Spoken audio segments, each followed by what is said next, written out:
Good morning. Nobody's here, of course, but I am here. Send a notification in the Discord, and we're going to get started with another Watcher run.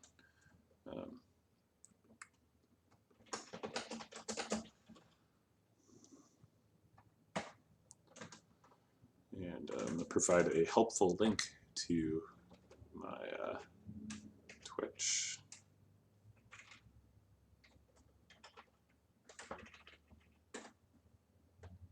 And I'm going to provide a helpful link to my Twitch.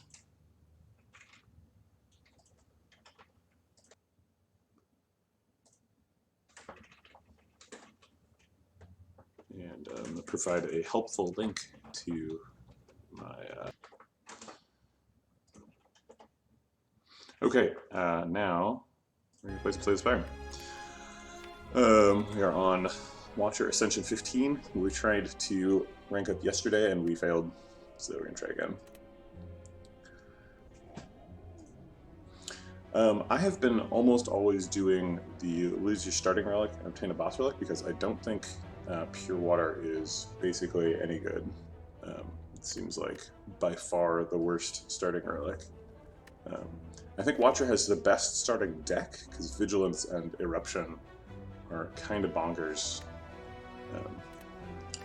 This would be like if Defect started with like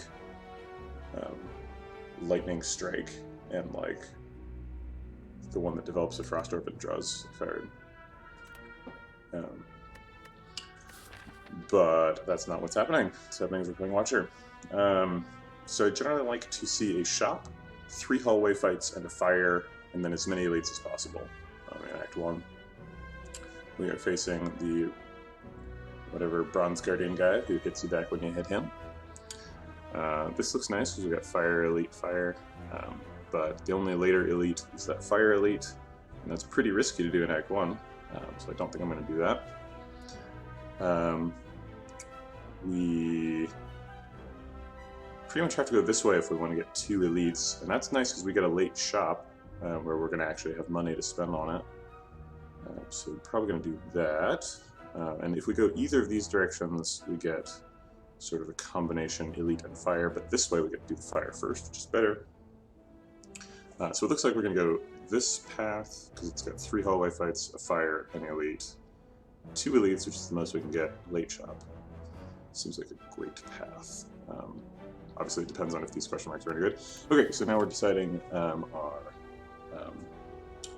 Meow bonus. How good is the average Watcher rare card? That's a question, and it's a question we can answer. So let's take a look at the Slay the Spire wiki.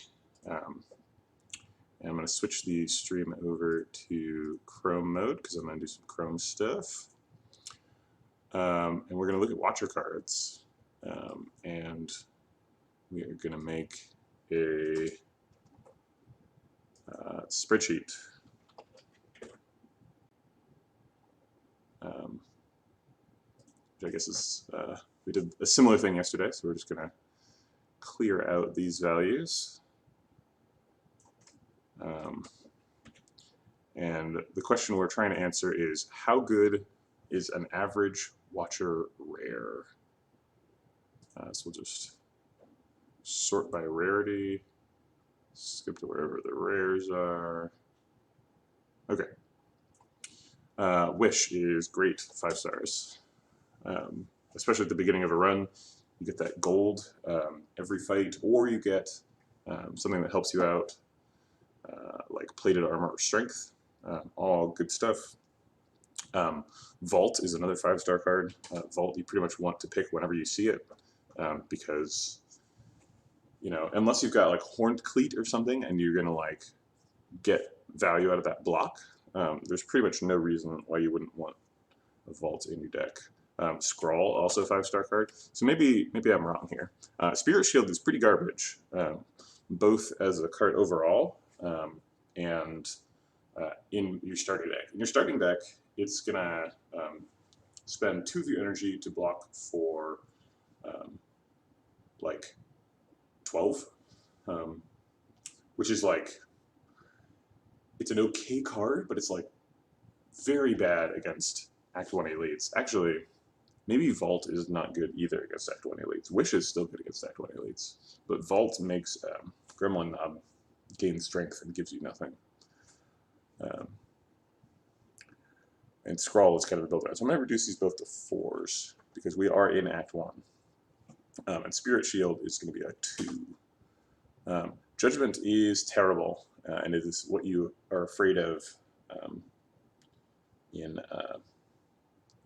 for Watcher random rare cards. For Watcher random cards at all, to be honest.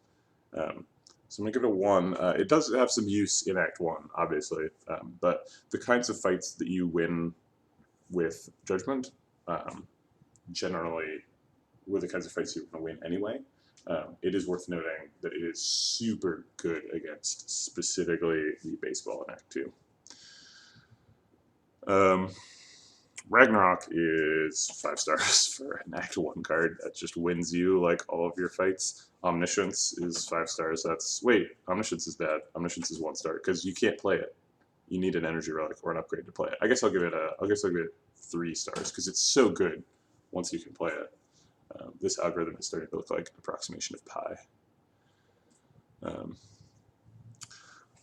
Master Reality is kind of a bad card. It's good in some circumstances, but those circumstances are not the beginning of the game. So I'll say 2. Actually, I'm going to say 1 because it gets no value. I need to be able to mute my microphone when I'm going to sneeze. Lessons learned is 5. There's no reason to explain that. It's a high damage attack, which is good in Act 1, and gives you value over the course of the run, so you want it as early as possible. Alpha is, I'm going to say 4. It's not actually like a 4 in terms of how good it is in Act 1, but having an alpha before floor 0 sort of like tells you this is what your run is about. You're going to play this alpha, beta, gamma, and then you're going to block, and that's your strategy. Establishment, same thing. I guess I'll give it a 4 because it doesn't help you immediately, but Establishment is like here's your thing. You're going to pick Sands of Time, right? And you're going to block until it costs 0, and then you're going to hit people with it as frequently as you possibly can. Devotion is really quite bad. It's nice if you can pick up a Devotion and then also get like the attack version of the mantra thing later. And obviously going into Divinity form is great. I guess I'll bump that up to a 3. The best time to get Devotion is before floor 1. So Diva form is a great card that's the foundation of a lot of Watcher decks. It's not good in Act 1. I've been giving those kind of cards before. Deus Ex Machina, it's not really what you want out of a starting card, but it does help you build towards stuff later like Conjure Blade. I'll give it a 2. Conjure Blade is super valuable. You can win your whole run with it, although it is the card that I tried to build around yesterday and then put too many cards in my deck and died. So I have bad feelings. I'm still going to give it a 4, though, because it's just such a powerful card. Brilliance is absolutely a 5. 1 mana, do 12 damage. That's your jam in Act 1. That's exactly what you want to be doing. Blasphemy, similarly, actually, is going to be a 5. If you are able to enter Divinity for 1 mana in Act 1, that is the turn when you get to kill Gremlin Knob and save yourself like 28 health. That's what you want to be doing. Okay, so the average value is 3.5 for... hey Kuthlik. Okay, see you around. So that's not great value for this when you compare it to a boss relic. Is there a snipe? We're pretty locked in on the... let me just change my view back here. We're pretty locked in on the path we want, and it involves hitting 3 fights before we go to the boss. We could theoretically go like this way and like maybe get a boss snipe, but like, or an elite snipe, but elites are not that hard, and this is pretty low value. Also, Watcher is crazy good at early Act 1 hallway fights, which is where this ends up being used. So there's very low marginal value from picking this. Choose a rare colorless card to obtain. You know, I haven't... they changed this option. It used to be you lose 6 health, gain a rare colorless card. I have not taken it since it became a choose. And so maybe it's significantly better now than it was before.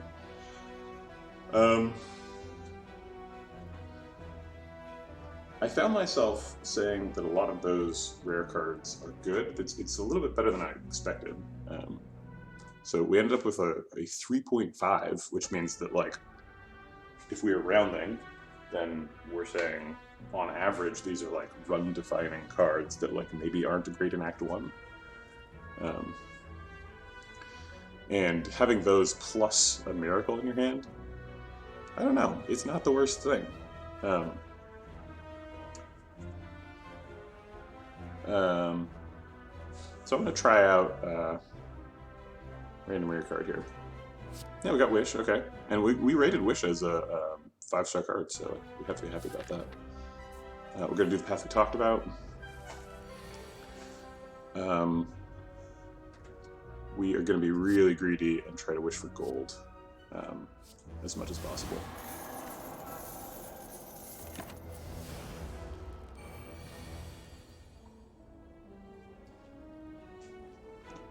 If we Vigilance, Eruption, Defend, we block for 13 and do 9 damage, so we want to do that. Plus we have 2 strikes set up for next turn, which is 24 damage, so hopefully we will be able to get lethal here. I miscounted. I guess I can Miracle and still do that. I'm used to starting with a boss relic with Watcher, so looks like we missed on. I'm not even sure how that was supposed to work. There was no way to get 3 strikes. I'm going to restart this fight. This is that was just misplayed. That's not the right way to play this. We do not want to be in Wrath mode. We're still going to take the gold.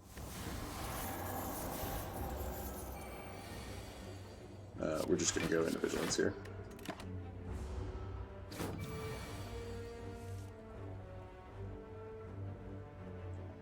Huh, it changed to the Shuffle. So now we do have lethal, I think. So we got 9 plus, these are all 12, so that's 36. It's not lethal. So we're just going to defend and double strike.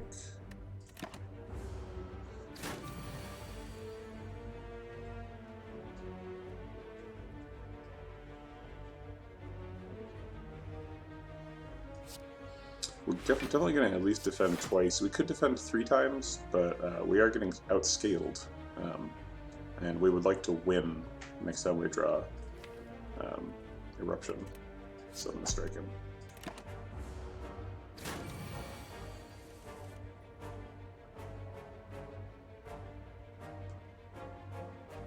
Okay, so the next hand is Eruption Double Strike, which is 9 plus 24, which is 33 damage. So we're going to do 1 strike and then Vigilance, Defend. Well, I guess we should have used Wish for Plated Armor or something this fight.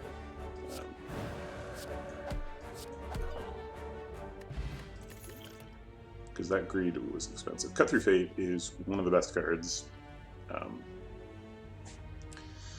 It doesn't really help us particularly build around the Wish, but that draw order filtering is super good. You want to take attacks for fighting Act 1 elites, and Foreign Influence is not that great, so you do that.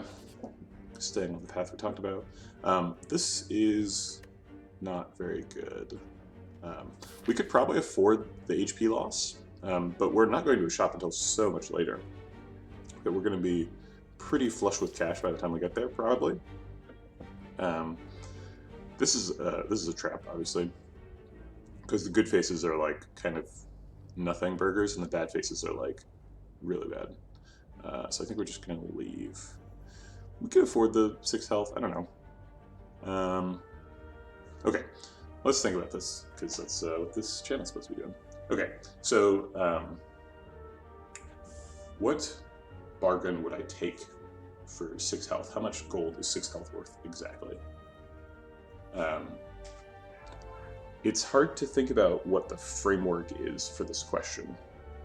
So I want to have as much gold as possible when I hit this shop, because that shop might have like orange pellets and like establishment, right? So I want to have like enough to buy everything I want, and like an artifact pot and a flex pot or something, right? Like, it's possible this shop is really good. Hey. You gotta be quiet, okay? Cat problems. So we want to have as much gold as possible when we hit this shop. And then after that, we're probably sailing pretty smooth, right? We've got another fire. We've got 2 fires after that shop. And then this boss, we're likely to be able to perfect if we play this correctly. So I think we kind of want to be... it's not that we would trade our life for extremely poor value, but if we're able to get good value out of each marginal hit point that we can convert to money before this shop, we want to do that. We want to come to this shop with 1 hit point left. However, there are 2 elite fights and 3 hallway fights and a question mark and a fire between us and that shop. So if we spend too much health, then we die, and that's bad. So there's 2 things, 2 questions we have to answer. The first question is, if we spend this health, how much does our percent chance of dying on this run before we get to that shop increase? The second question is 50 gold for 6 health good value? 50 gold is significantly more than most hallway fights drop. Most hallway fights drop like 30 gold or so. So if we consider this a hallway fight, where we get hit for 6 and gain 50, so this is kind of like going through 2 hallway fights without the card reward, obviously, and the card reward is the best part of hallway fights. So if we were able to win 2 hallway fights while taking only 3 damage each, or 6 damage in one,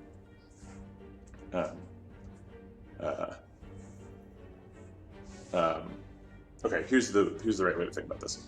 50 gold is completing our little wish side quest twice, 2 extra times. So it's like taking 2 hallway fights where we kind of messed it up and we needed strength or something, and converting them into gold for 6 health.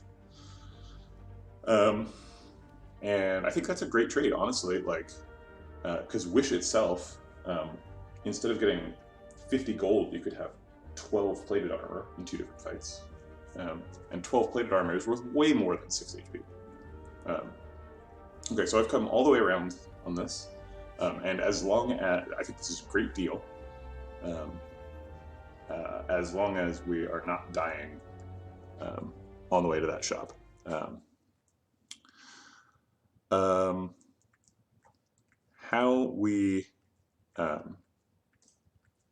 we figure out if we're going to die before we're getting to that shop.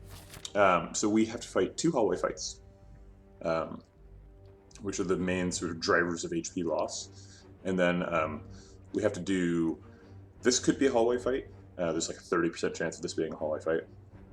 And if it's a hallway fight, then we're fighting 2 easy hallway fights and 1 hard one, and then another hard one. And the hard ones can be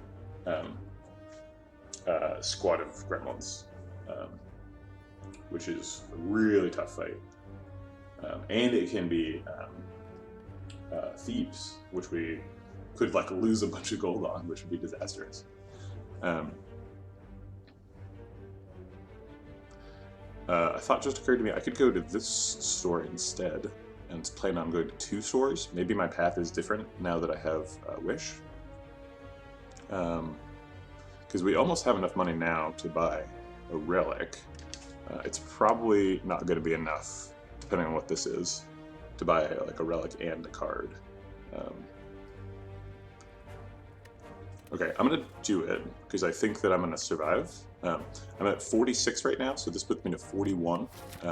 If I assume that each elite fight costs me like 10 or 15 health, maybe like even 30 health, I have this fire. So if they both cost 30 health and I heal with this fire, I survive. That's assuming the hallway fights cost nothing.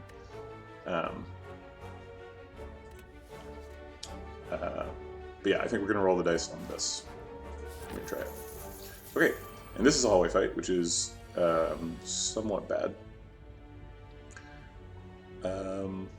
Let's see. So we can block for 8, and we can draw a card, but we can't then play that card unless we miracle it out. We can dex pot.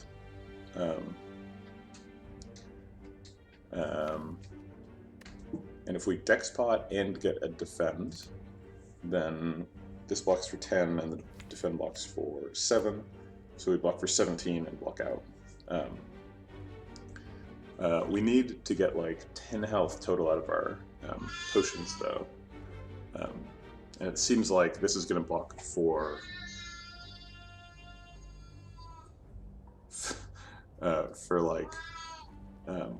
for 5 this turn, and then it would have to block for 5 more later. Wait, it's only going to block for 4 this turn. Sorry, how is this working? 10 plus 7. Oh, so they're attacking for 16. It's only blocking for 3 this turn, because I have 13 block, assuming I get a defend from the Cut Through Fate. And they're attacking for 16.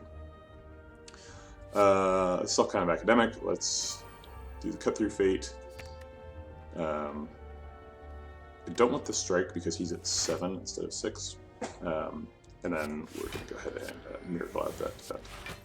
So just minimizing our damage on this turn. Nothing super exciting to talk about. We've got Eruption. We're probably just going to defend, strike. It's looking like we should have used the potion because it's worth 4 health this turn. And if it was worth 3 health last turn and 4 health this turn, I guess that's still not technically there, it's only 7.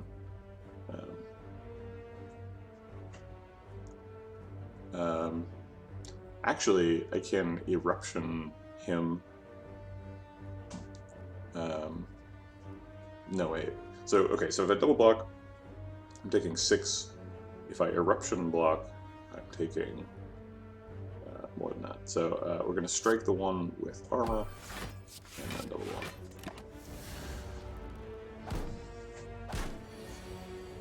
Okay. So we're going to wish for gold again, because we're super greedy.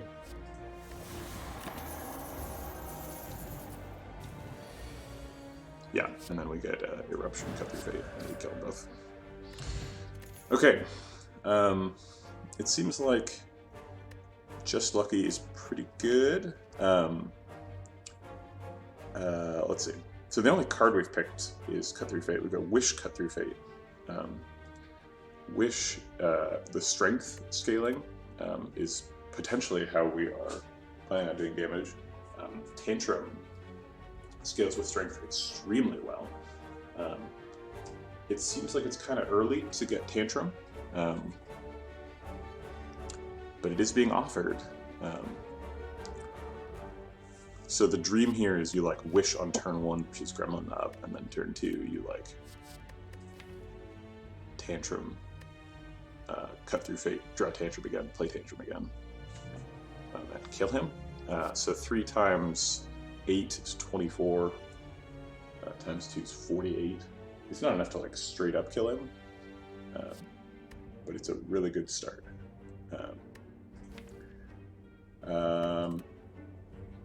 Yeah, we're gonna pick Tantrum. We don't have enough gold where it's like an obvious slam dunk to go to this shop. It does look like we're gonna have to heal here.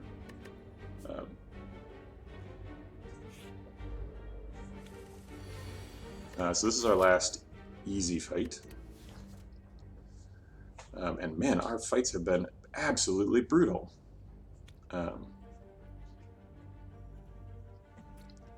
You know what? If you are doing Tantrum twice a turn, I forgot to figure in that you will be in Wrath the second time, which is pretty nuts.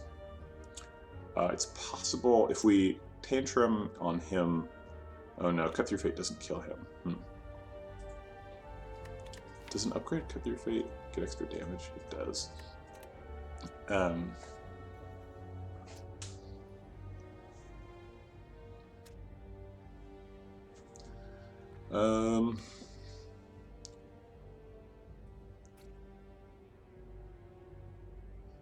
So Tantrum seems bad because there's no way we aren't taking 24. Well, okay, so best case scenario for Tantrum is we Tantrum on him, and then Cut Through Fate, get the Tantrum back, play the Tantrum again, Miracle out a strike, and win the fight, right? Is that enough damage to win the fight?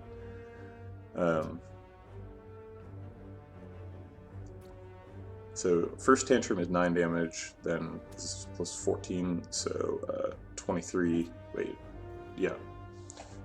Plus 12 is 35, plus the second Tantrum is 18. So I think the second Tantrum we put just on him and he dies. And the first, so then it's 9 plus 14 is 23 plus 12. So it is actually enough damage. Cut Through Fate has there would be 10 cards in here. And obviously one of them is Tantrum, we get to see 3 of them, kinda, we get to see 2 of them.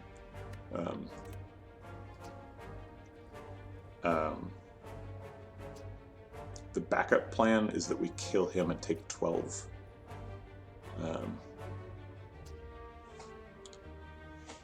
If we do these 2 and then see Vigilance instead of Tantrum, then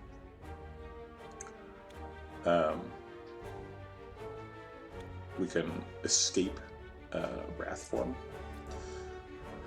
But that leaves us with still taking 10 damage here.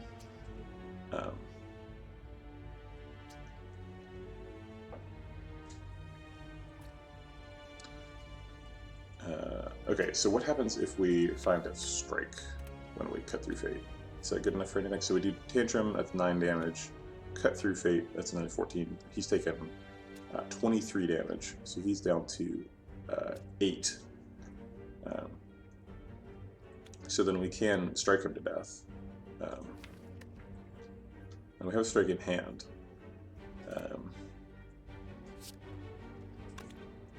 And then our max damage that we've taken, that we can take, is 12. So these 3 kill him. So the worst case scenario, we're miracling out this defend and taking 7, which is less than the 10 we would take if we just, well, okay, so other potential lines is we could Cut Through Fate, find Vigilance, and then defend, block for 13 and take 5. And 5 is less than 7. But I like this line where we win the fight right now. Okay, it doesn't look like we're fighting it, but we can still. No, we didn't. Okay. So I'm going to strike you to finish you off, and then we're going to miracle out a defend. So it took 7, but we did win the fight really quickly. So yeah, see, so that 6 health to get 50 gold feels a lot better than 7 health to get 14 gold, which is what we just did. Bowling Bash is really good against sentries, which could be soon. It's also really good against motherfucker. Oh, do I have to censor myself? Is there a... Yeah, because I didn't, like, mark my channel as having explicit language. Somehow we have one defended hand.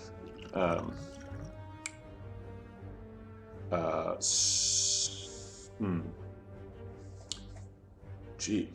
Okay, so if we tantrum, then Cut Through Fate can kill this one. And that seems neat. And then 2 strikes could kill this one, and then we're taking 14. But if we could pop the energy pot to maybe defend twice, take 4.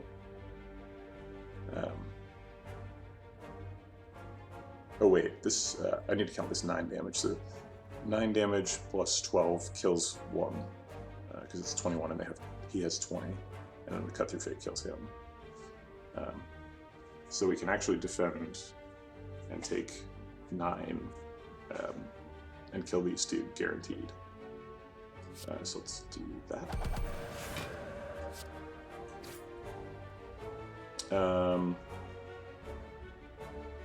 Let's see. So if we take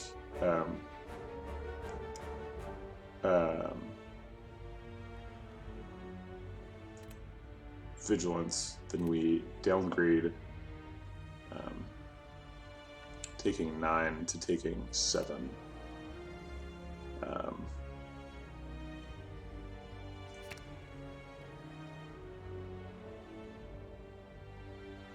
And we can actually take 0, because we can strike to kill him and then Miracle out. Vigilance. Or rather, Energy Pot out. So let's do that, because we need the health. Okay. Having to use a potion doesn't feel great, but it's possible we get a potion from the fight anyway, so... Aha, we did. Okay. So I'm glad we used the potion. Tranquility is really good. Especially since we were running Tantrum. Tantrum sort of suggests that we could be in Wrath at inopportune times. So having a Tranquility plus sitting in hand, just waiting on an opportunity seems really good. Also, just dancing, you know? It's just good. There's no attacks here, and we're about to fight our first elite. I think we're going to heal first, just because we have to fight 2 elites in a row. So we're not going to upgrade anything yet. What's this look upgrade? Oh my god, I failed to do my wish side quest that fight. Okay, we are picking... So Third Eye is actually pretty good against sentries, because you can mill away the dazes. Evaluate is good for the same reason, basically.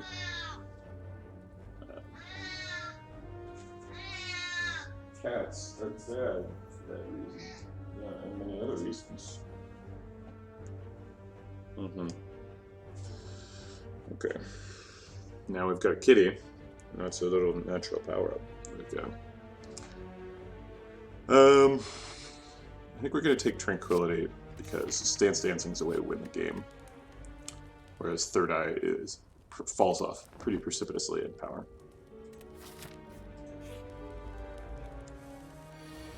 Okay, so we got a pretty good start with Eruption Cut Through Fate. We don't really want a strike. What we really want is Tantrum.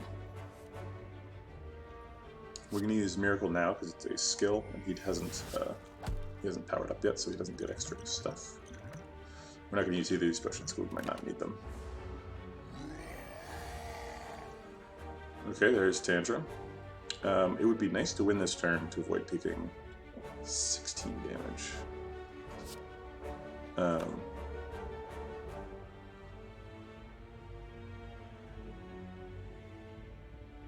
We could Vigilance and then Tantrum and Strike. I think we're using... Okay, so this is 18 damage, this is 12, so it's 30 damage total. Which puts him at 23. So if we get... if our attack pot gets us an attack that does 12 or more damage. We just win the fight on the spot. Otherwise, we are taking damage. So let's find out what this is. We can't actually trigger signature move, so we just win. So Tantrum first, and then Strike, and then Kablammo. Signature move is a terrible card, but it's really great to get off of whatchamacallit. Windmill Strike I love to take, but it's really only good if you can also find an establishment. And it's hard to assume that you're going to get establishment. Consecrate, the value goes up slightly because we just fought Gremlin Knob, so there's a 50% chance that this is Sentries.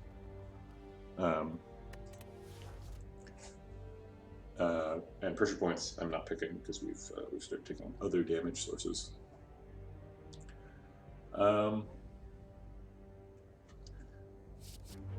So I like Windmill Strike, and I have another retain card. So I have some slight retain synergy.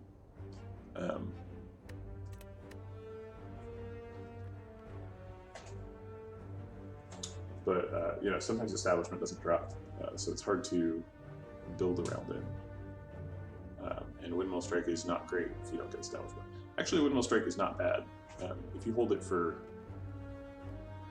So you hold Windmill Strike for 1 turn.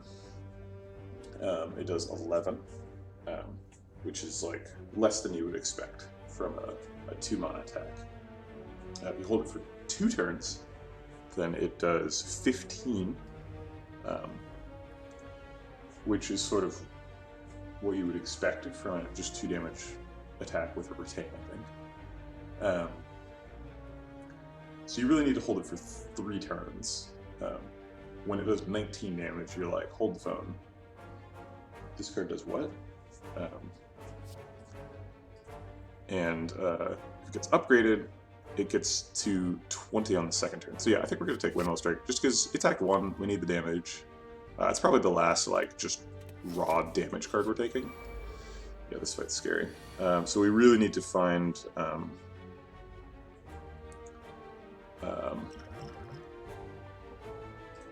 Bowling Bash. Bowling Bash instantly kills a dude. It would also be nice to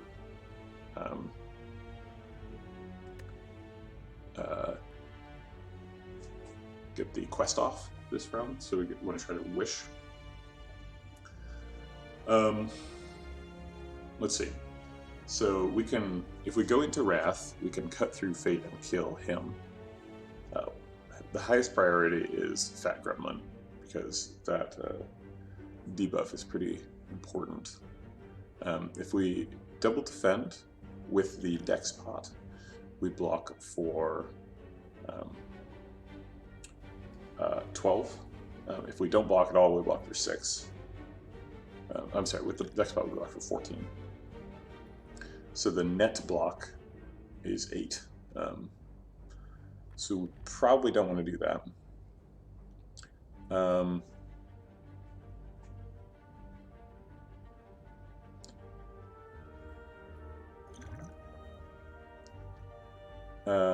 Boy. The Cut Through Fate is our only draw card. So if Cut Through Fate draws us a block card, and we block with all of them, and we block for 21, and we only take 4.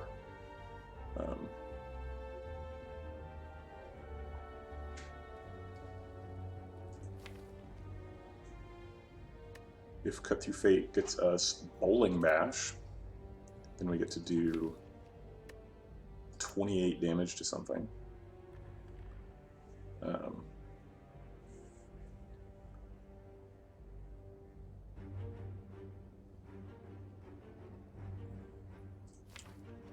If Cut Through Fate gets us Windmill Strike, then we can retain it for 1 turn, and then it's enough to kill him.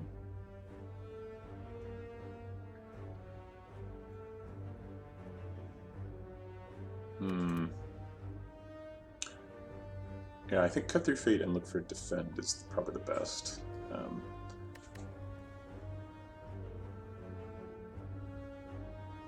The problem is, if I cut through fate and I don't go into wrath this turn, then like, how am I killing Fat Gremlin? Like, I have to windmill strike him later or something. Bowling bash him. I think the trick to this fight is if you leave the angry gremlins alive and you don't touch them, then you can usually just like block them out until you have some combination that just kills them.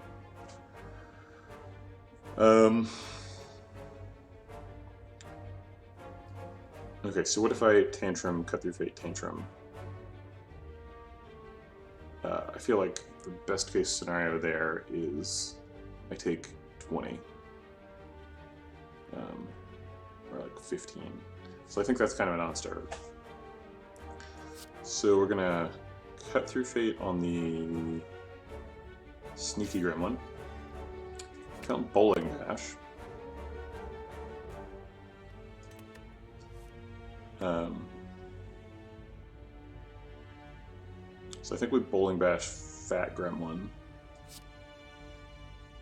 to avoid the debuff, and then we drink a potion and play both these defense. We still take 6, but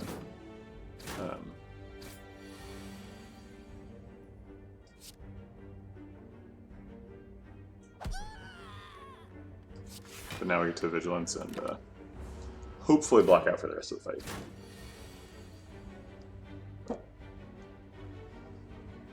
Yeah, here we are not blocking at all. So this is... I think I just want to do nothing this turn. God, that feels terrible. Just... Oh wait, I'm only taking 4. This will work out.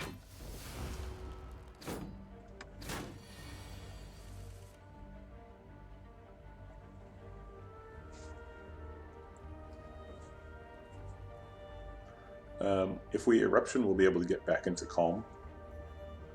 But we do need to kill one of them if we do that. So if we eruption and cut through fate, that is 14 plus 9 is 23 damage, so we can do that on him and just kill him.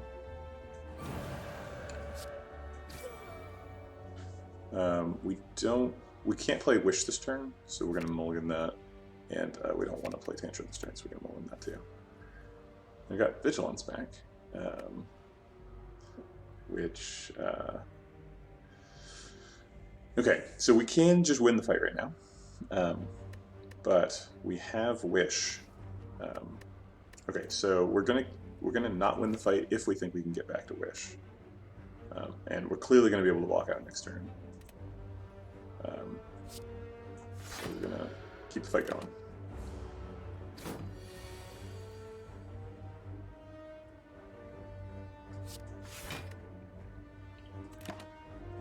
Keep it going.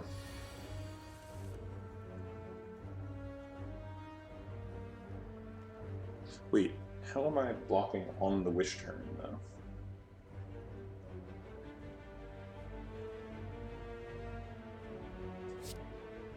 I guess that I can...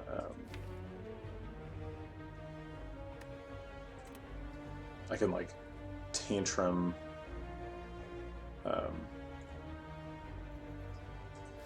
and then, like, Wish bowling bash if I started in calm form. This is not seeming like it's going to work.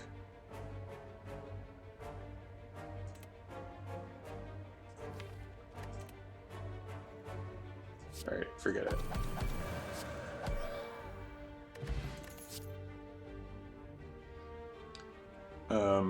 Second bowling bash it's still just as good for sentries as the first one was, but we're definitely, and I do this every time, but we're stance dancing, right? We've got Tranquility, we've got Tantrum, we've only added 5 cards, and 2 of them are stance dance specific.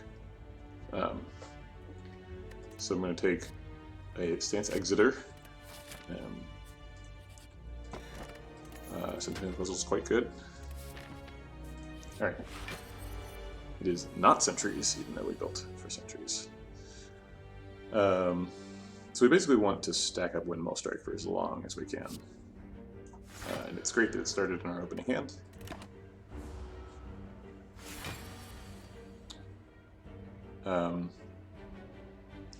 So we get a chance to develop Wish here.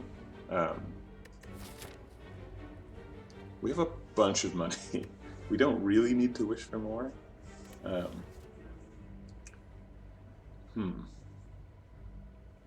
we are very greedy. Okay, so this is the same as the face swapper event, right? This is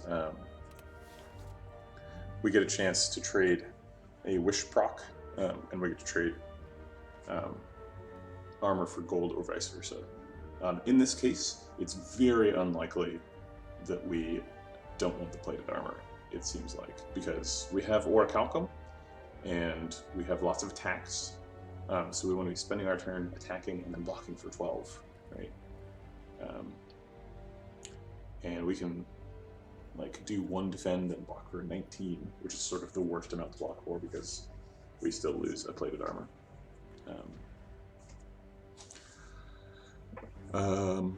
Yeah, I think wishing for help in this fight is probably correct.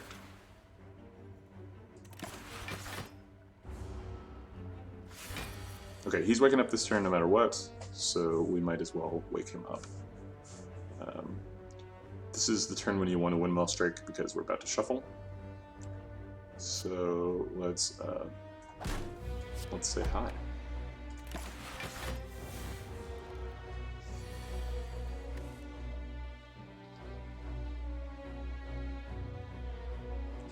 Okay, Cut Through Fate. Hopefully we can draw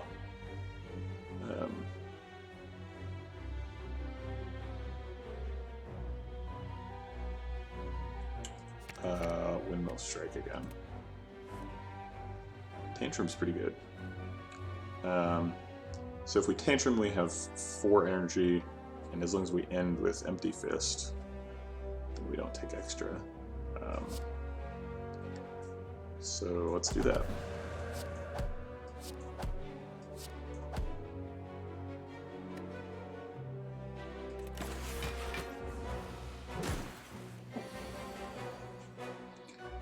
Okay, we've found Windmill Strike.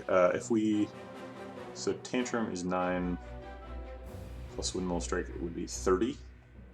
So then with Bowling Bash we have lethal.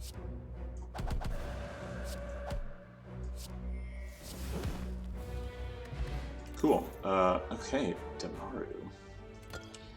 So Damaru is such a weird relic because it doesn't work very well with like worship, which is I want to commit as few cards as possible to doing mantra stuff, and I definitely don't want to like wait until turn 10. But getting mantra on turn 1 is pretty exciting.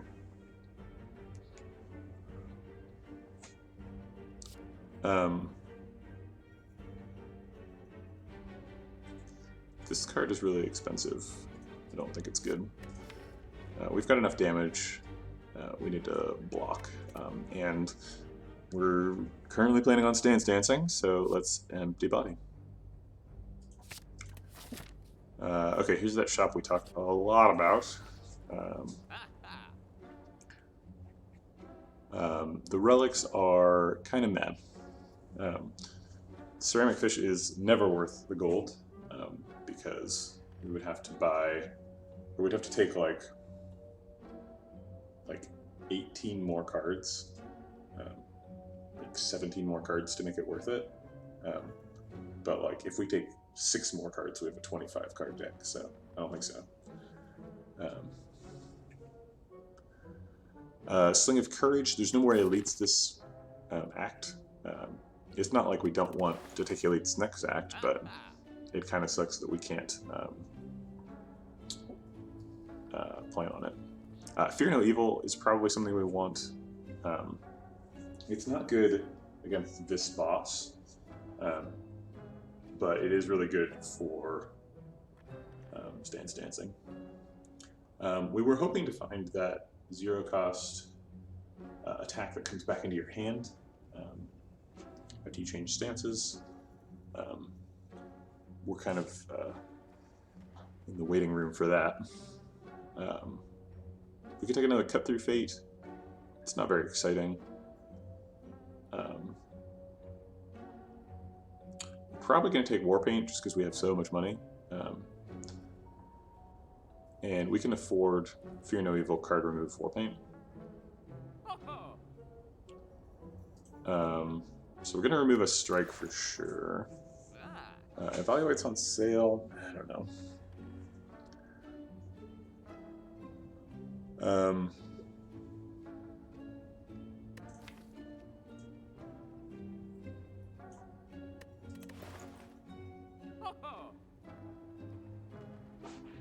Secret Weapon's kind of interesting. We'd probably be going for like Windmill Strike or Tantrum most of the time.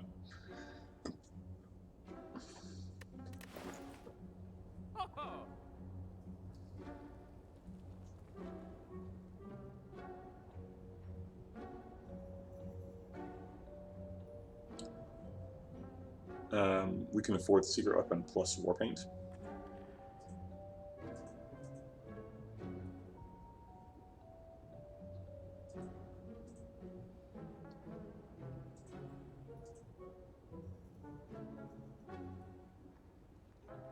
Okay, yeah, let's do that. That's pretty exciting.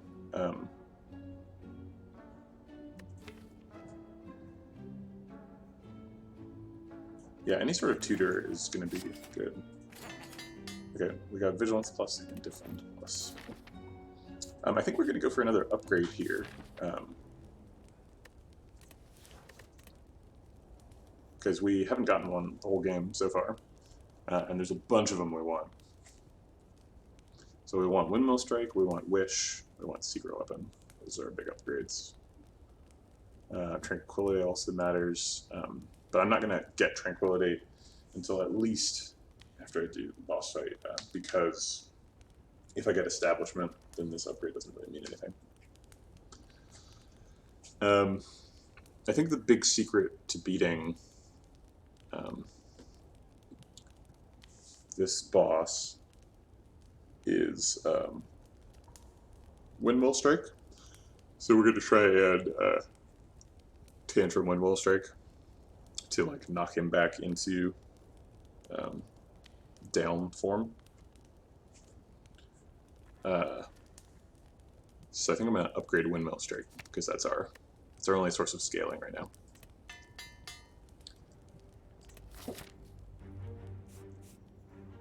Do we take 2 question marks? Let's take a question mark and then decide.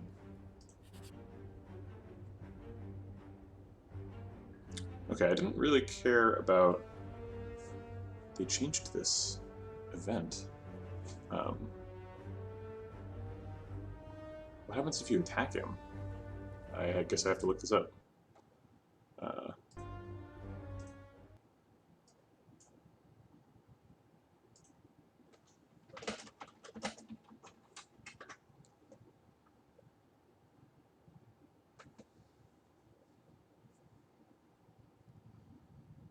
It seems that there is a patch in progress for this. I'm playing on the beta branch because I transferred my progress over here to play the Watcher, and I was too lazy to transfer it back, so I haven't done that yet. I suspect that if I attack, I will lose health, or there will be a fight. And I don't really care about Empty Body, so I will take this route. Yeah, okay, Toro, I thought for sure. So we've lost one of our block cards. So we're going to take the fight, because we want to get a block card.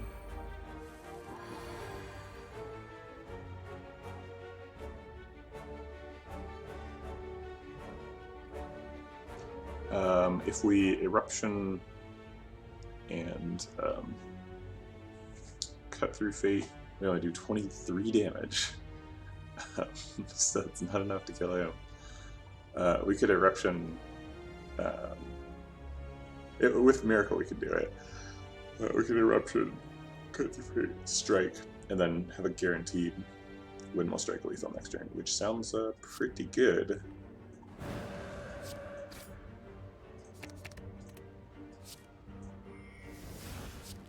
We definitely don't want to play Empty Fist because we are dependent on Windmill Strike to be lethal. Okay. Do we get a defensive card? We have a couple of options for defensive cards. Meditate is probably what we want. Putting something in my hand and retaining it is pretty bonkers. So now we really just need like a wall up and an establishment. It is worth noting this is not block card. Like I said, I wanted.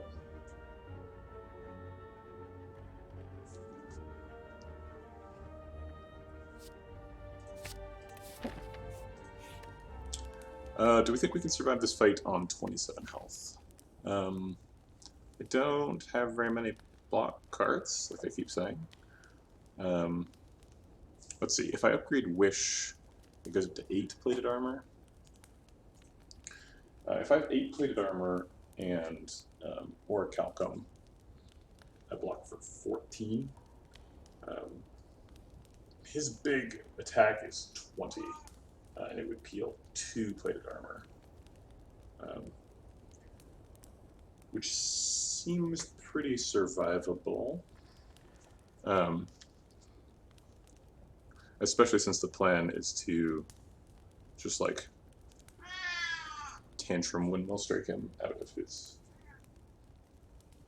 mean form and back into his like 12 damage shielded form. Yeah, I think we're going to take the upgrade. We're going to upgrade Wish. There's a little wrinkle here where if we don't develop Wish before he goes into his hidey hole, we're in a bit of a pickle. But we get to develop Wish right now, so we're going to Secret Weapon for Windmill Strike, and Wish for, we could Wish for Strength, but I think we're going to Wish for Plate Armor.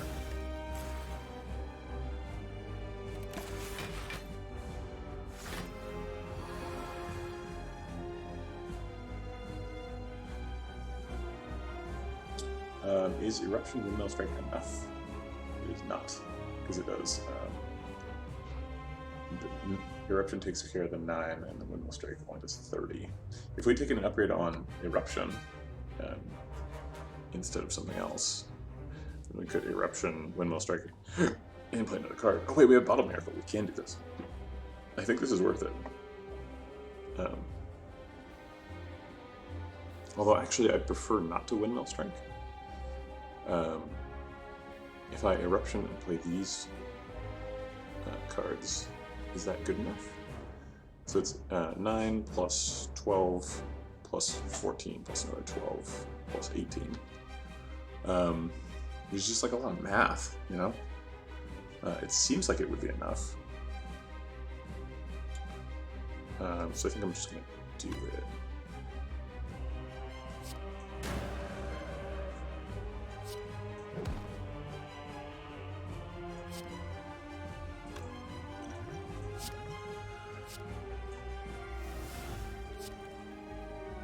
Okay, so we want to get him low first, and then... Oops, that was wrong. Okay, my bad.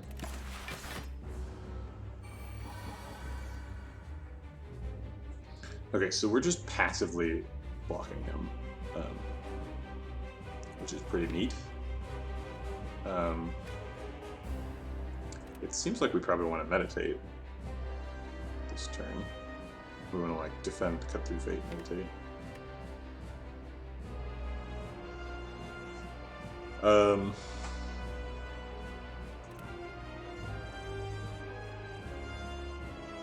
Yeah, so let's do that. Hopefully we can, yes, we can mill Tantrum, because this way we get to retain it.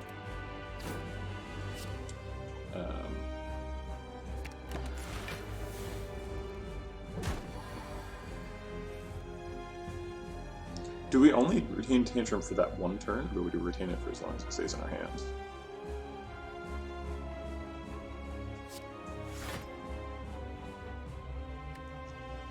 kind of silly. But, oh, it's just for that one turn. Okay. Today I learned.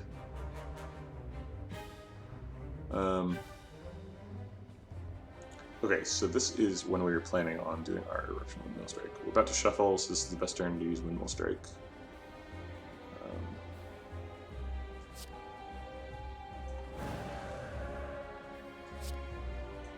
Blammo. 60 damage. Do we miracle out of Vigilance here? We are guaranteed to have a way to get back into Calm. I am concerned that it doesn't look like we're going to have any block next turn. He's going to hit us for 10. Oh wait, we don't care about that. That's fine. Yeah. Because we block for 14 passively.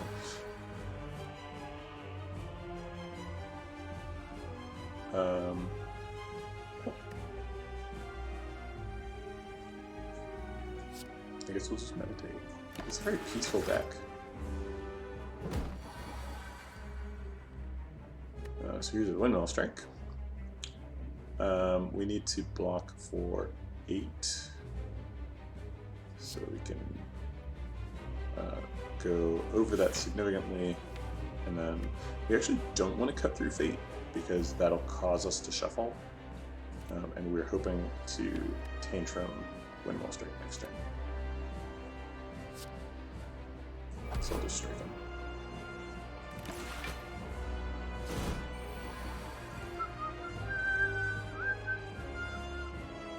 So this does 70 damage by itself, so I'm pretty sure we're popping. So there's the Tantrum and the Windmill Strike. Hiya. I guess we could have thrown an Eruption in there. Now it's kind of useless.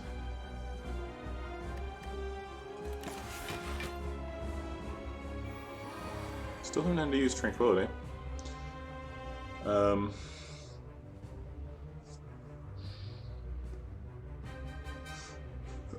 Let's see, could we kill him this turn without taking damage? This is whenever I play an attack. There are a couple of different effects that have the same icon, which is irritating. So Tantrum does 18, and then 14 is 32, plus another 12 is 54. So that is enough damage, but that's 3 attacks, and that would make me take damage. So I'm just gonna Tranquility instead.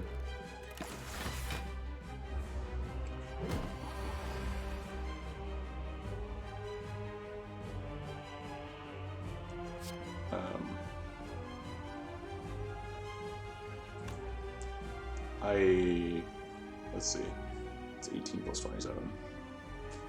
18 plus 27 is 55. Wait. No. 45. But I can get away with it because I have so much energy.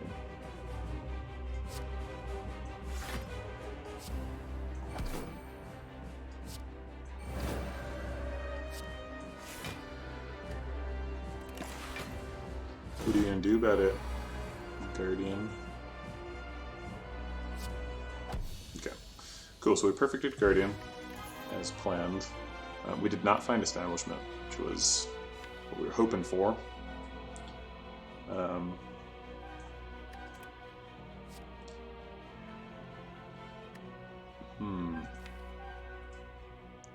We don't currently create any cards during combat.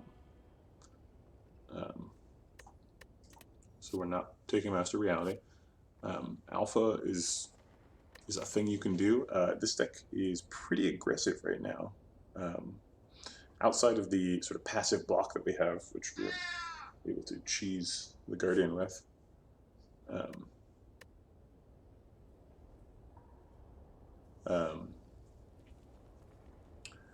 We basically just hit people until they're dead.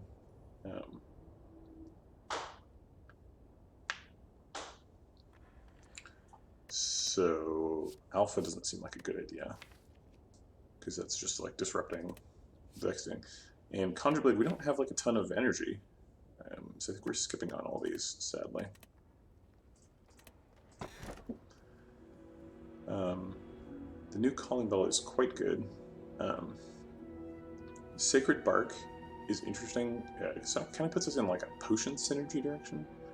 Potion synergy is a really dangerous strategy because it's highly relic dependent. There's nothing you can do to get more of the relics. If we took Pandora's Box, we would lose a Defend plus, which always makes you a little sad. Transform effects also tend to give you lots of offensive options and not very many defensive options. Although you tend to get a couple of defensive options. You also get rares pretty regularly, although they're not upgraded with Pandora's Box.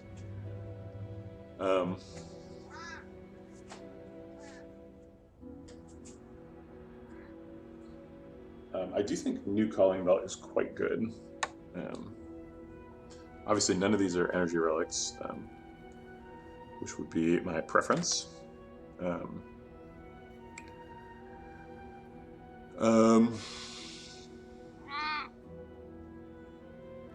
We don't have any potions currently.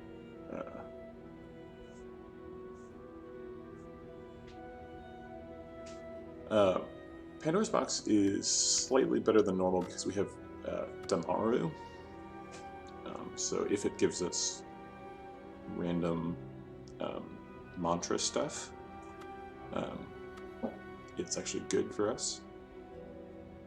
I'm not too worried about losing the single Defend plus.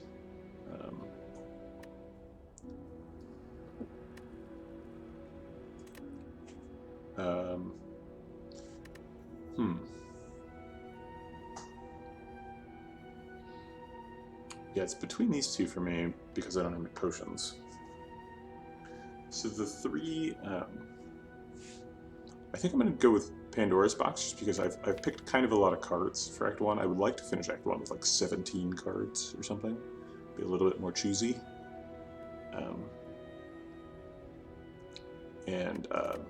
Calling Bell adds an additional card, which puts us in a really bad place, whereas Pandora's Box essentially removes 8 cards, which is pretty wild, so we're going to do it.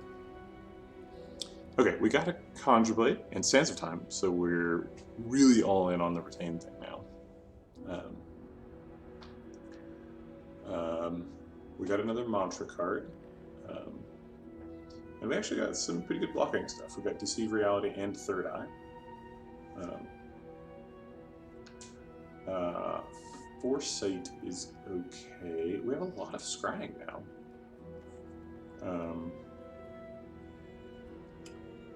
Conjure Blade is not good in this deck, unfortunately. We are stuck on 3 mana. We do have Collect now, though. And we still have the Pure Water Miracle.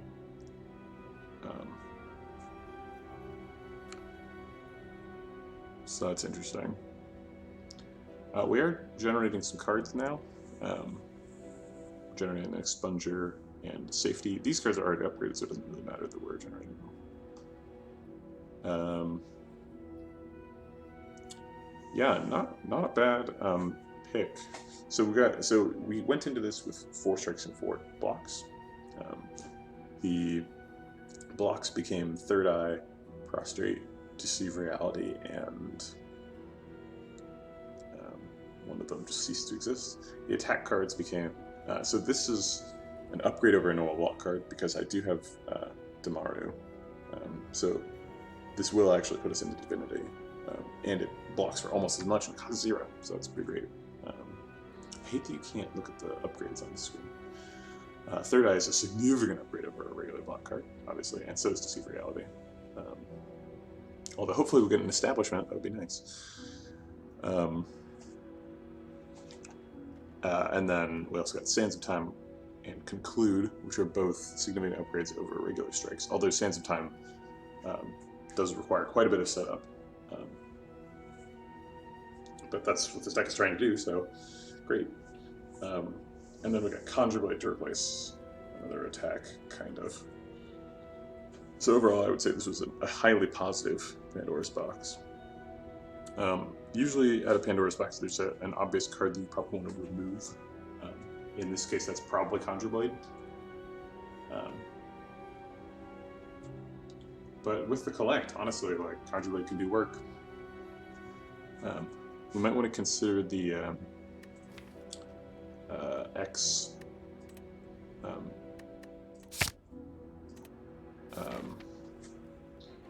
X+2 Shop Relic if we see it, because we now have 2 X things. Oh, speaking of shops, we don't have a ton of money, so we're probably not trying to visit an early shop. But the only late shop is here, and I guess you can dodge. So if the only way to dodge the early shop is to go this way, which is not a bad path.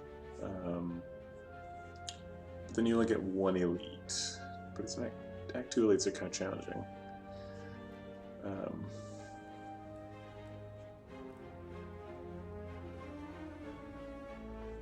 Maybe we do hit the early shop, because we'd have Toy Ornithopter. So like buying 2 potions is like a really good move. So we can go here and then hit this elite, and then like hit 2 more. I don't know about that plan. Good God, there's a lot of fires on this route. So yeah, we could do this super fiery route and then decide if I want another shop or to go this way. Because we do have Wish also. Okay.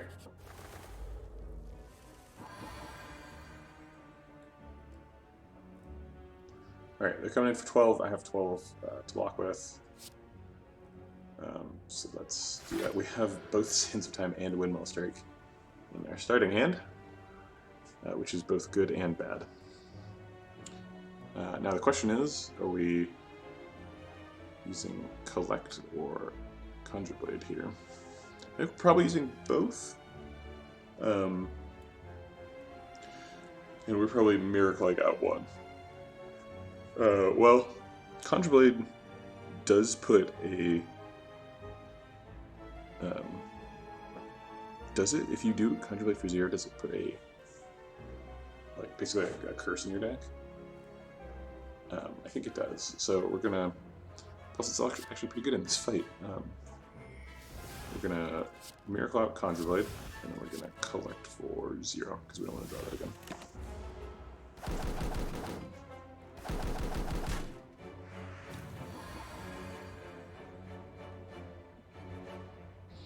Okay, they're attacking for 24 now.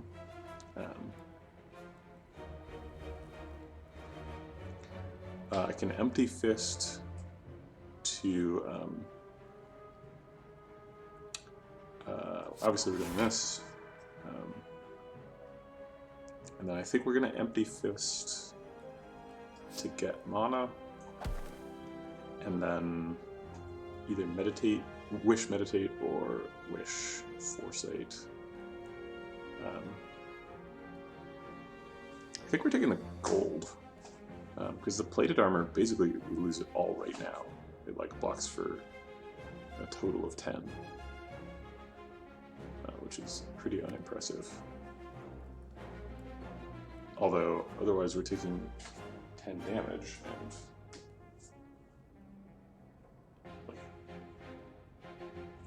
you'd rather have 10 life at 30 gold is like an extreme version of the face question from earlier. In which case it's like, clearly you want 10 health. 10 health is a lot. Okay, so I guess we're taking plated armor here.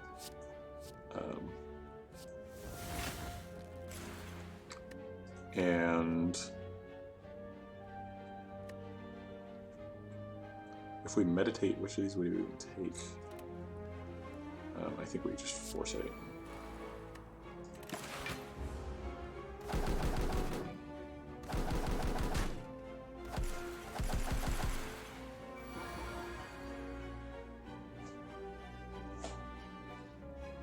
Obviously we don't want that. Or that, I think. Keep that. Oh, Oh, I see. So then it wasn't. And retain 2. Okay. So I can just knock him down. But I probably want to knock him down and just block.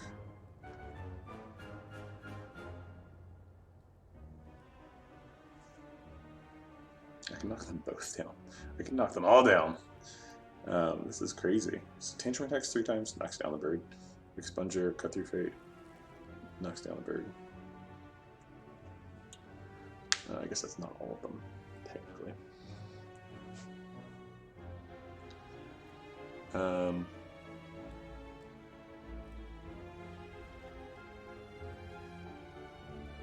So we have to knock down you, but we don't really care about damaging you.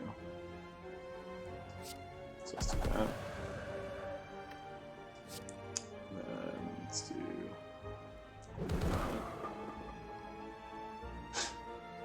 Does it make bowling pin sounds? That's so stupid. And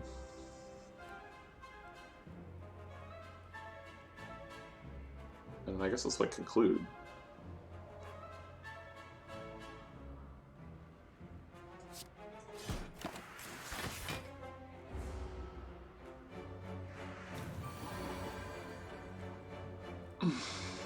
Yeah, I will keep both of those.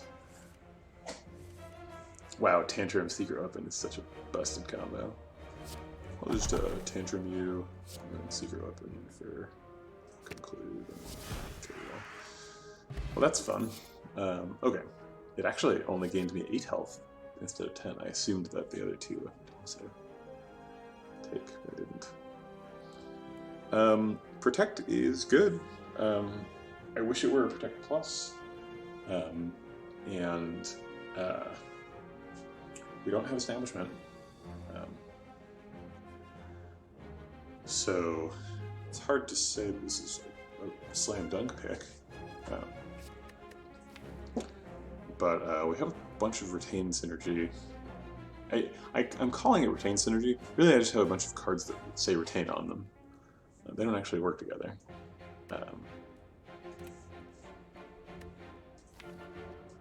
At least I'm not generating Retain cards, which is always sort of irritating. I guess I am, actually.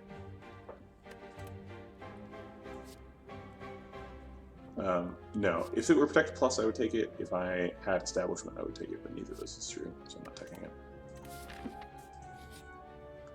it. Surprise Early Shop. No Establishment.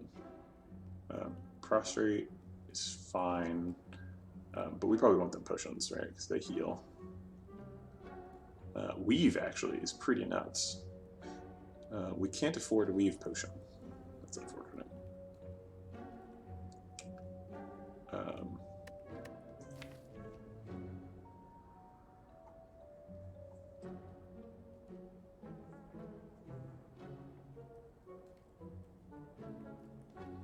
So we have a scry every turn, and then we have a couple of cards themselves that scry.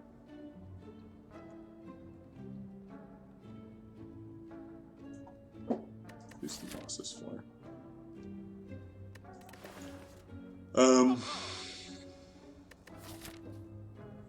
We can also just skip this, like buying anything here.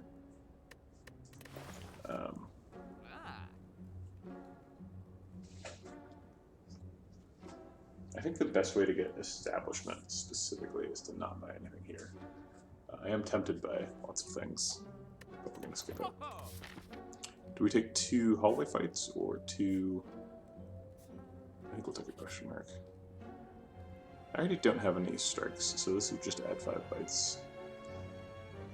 It is cool to be able to heal, but adding 5 bites seems bad.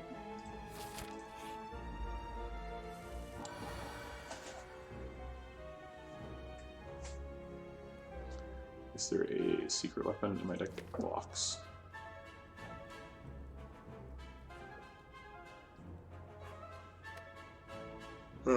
Nope, I need that other card.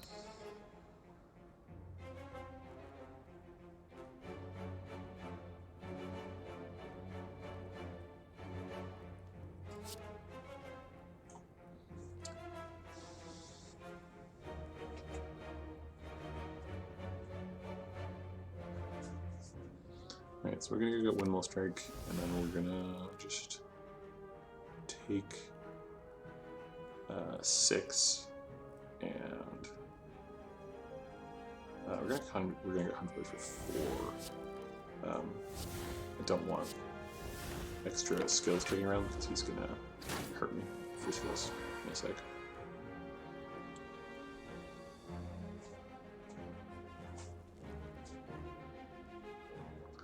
So, freaking frustrating. I wish that I could Tantrum, Windmill Strike, Meditate, but I can't. So, how about Tantrum, Cut Through Fate, Meditate?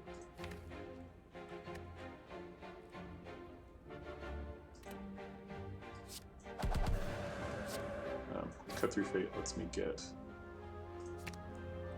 crazy stuff. Yeah. Okay, and then what do I meditate on? I can get Wish back. Wish is a skill though.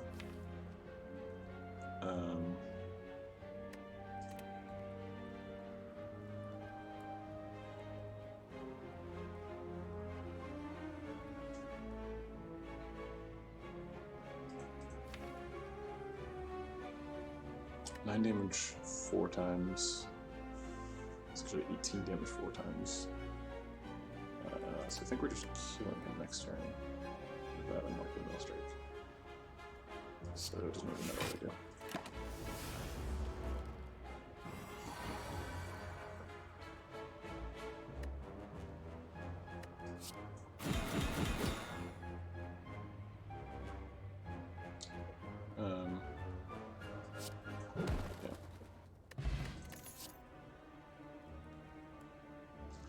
The Prostrate or Consecrate, no, these are on those, just more damage stuff. Okay, Establishment, damn it. Didn't even have enough money for the membership card. I do have Mental Fortress, we're doing quite a bit of stance jumping, so I think that's probably going to be a pick.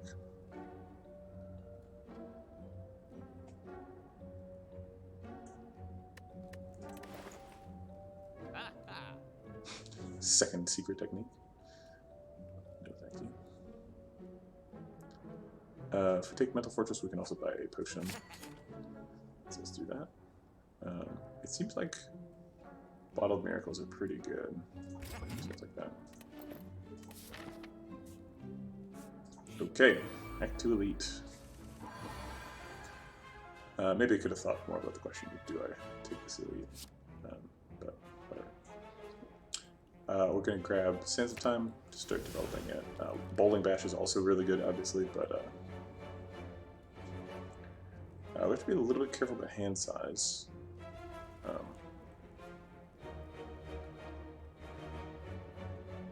I have a lot of mana to be spending on Conjure Blade. So I'm just going to collect for 3. Keep the miracle in hand.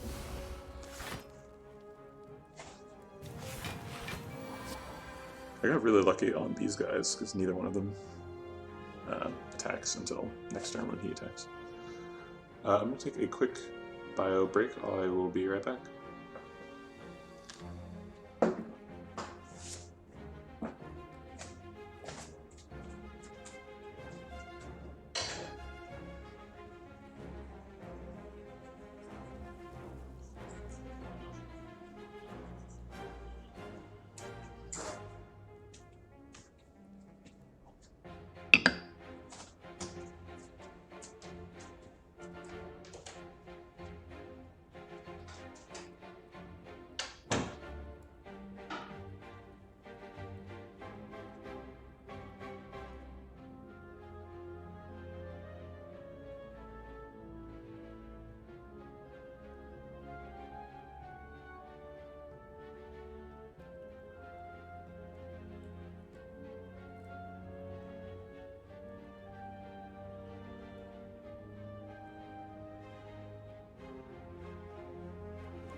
Alright, back fighting Gremlin Leader.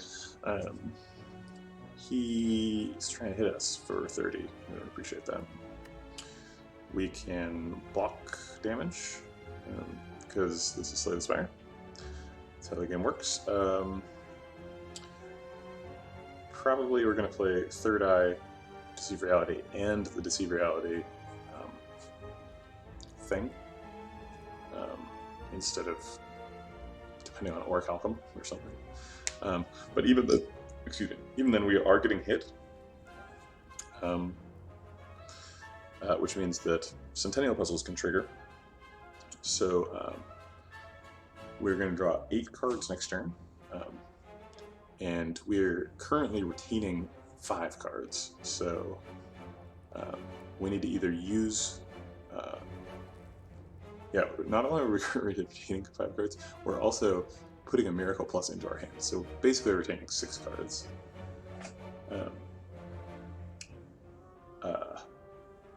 So we would need to spend all of our retained cards except for 1.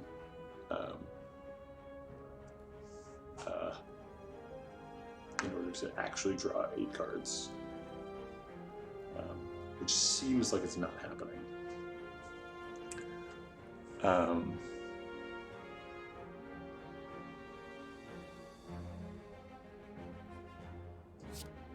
So let's do this first, find some information. I want to develop Mental Fortress as soon as possible, but next turn I need to kill him.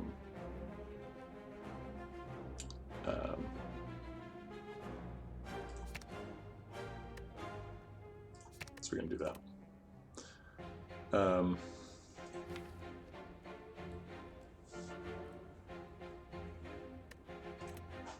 We're probably not going to be in a good position to Conjure Blade next turn as much as I would like to.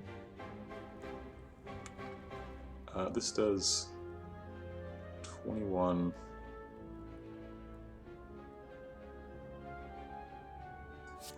Go ahead and just play both halves of this. So now we could spend both Miracles to play Windmill Strike and Bowling Bash, which does exactly kill him. And I do like it when things work out exactly, so I'm going to do it.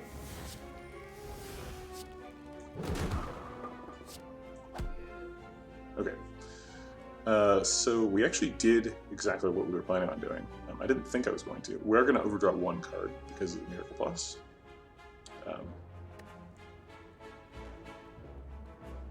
That's fine.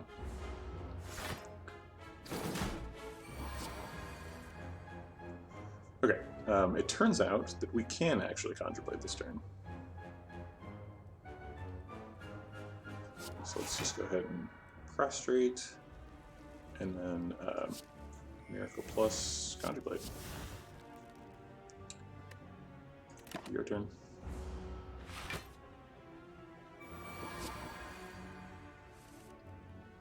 Alright, Fat Gremlins are kind of a big problem, but it looks like we can just kill them. So Sands of Time kills 1, Bowling Bash kills the other.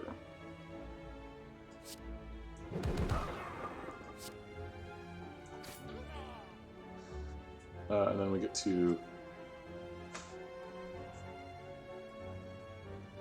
Expunger.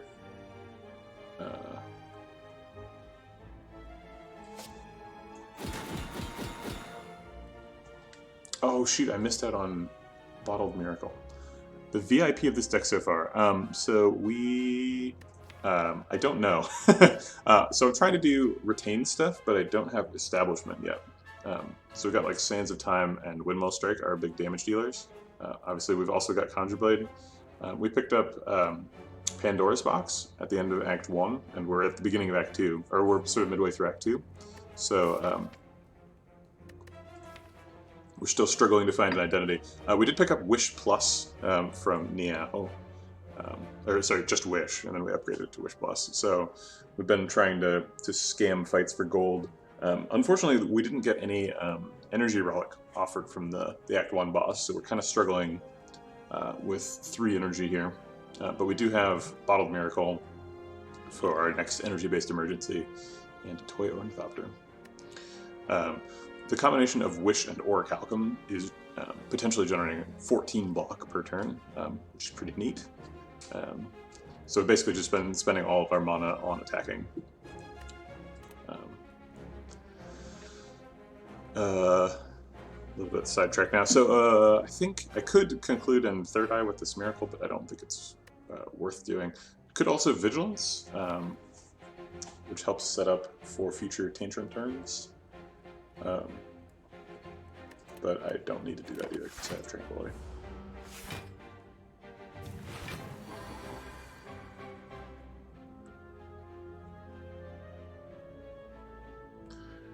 Okay, he's hitting us pretty hard.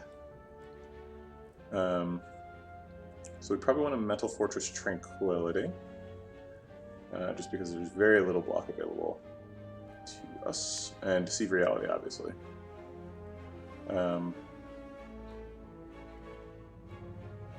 We could also Meditate to enter Calm instead of Tranquility. They both cost 1, they both enter Calm, so I guess I will prefer Meditate. So that I'm not using up Tranquility. It seems like we probably also want to Wish this turn for armor. So yeah, let's do that. Let's start with Wish, get some armor, use the Miracle to develop these two, get safe a little bit, and then do we want to coin out Meditate? I think we do. And we'll grab Expunger, probably. Sands of Time is also an argument to be made, but...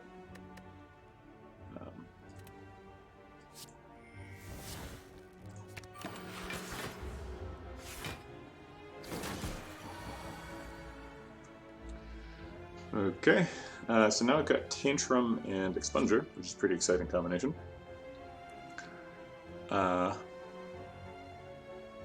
And Windmill Strike. And nobody's attacking us, so I think we're just going to try and do maximum damage here. We're all out of mana generators. It's possible we could Eruption first and then Tantrum to try to get Tantrum to do more damage. I guess that doesn't actually work because they both do 9 damage. So it doesn't really matter the order. Actually, we can enter Divinity, which I didn't realize. So let's do that. That seems way better. And then this probably just goes in. Yeah.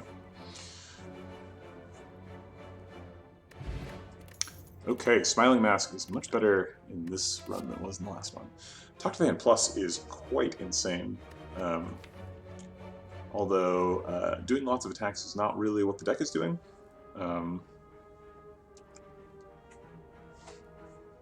Talk to the Hand is very good. Although this this guy, let's see, he is not the one that has. No, he is. He's the one that has artifact charges. So we're not going to be able to talk to hand to him. I'm skeptical of the value of taking a second Windmill Strike. The first one has been good, but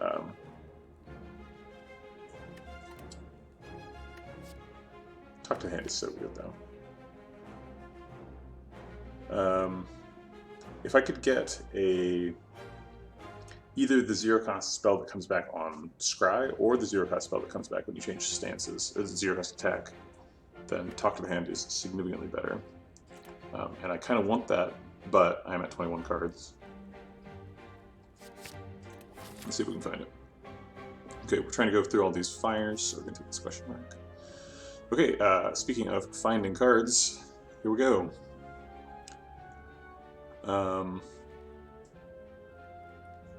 We missed. This has neither of them, even though the comments.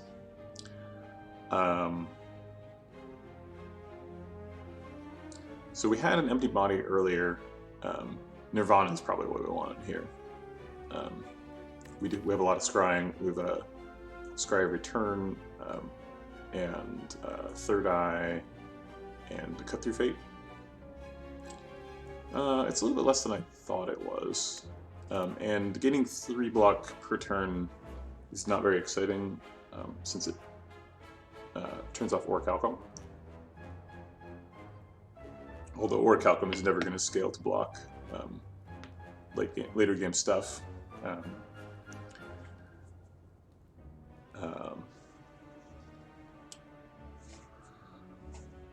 Here's another retain card, which we could pick.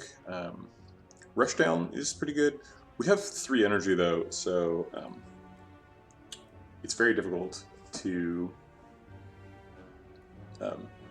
like draw a bunch of cards and spend a bunch of mana and stuff because we don't have the mana. Perseverance is quite good, especially with good establishment.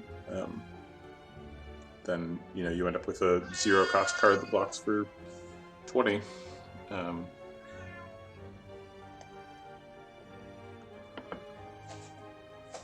And we need 0-cost cards because this deck is too expensive.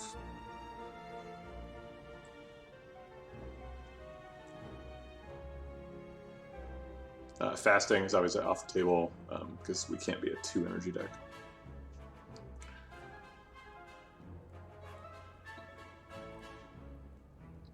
Crescendo is kind of interesting. It goes with the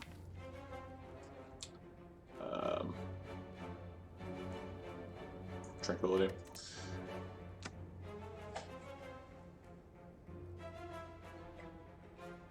We are having trouble generating block, and Perseverance is among the best ways to generate blocks on demand, so I'm going to pick it. Let's see, we're at 25. I think I probably have to heal at one of these and then smith at the other one. So I would rather heal before finding out what my relic is.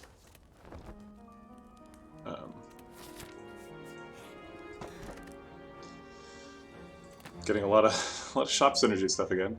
Although this time I have money, but I don't have any money right now, so we're not going to this shop. We're going to this elite.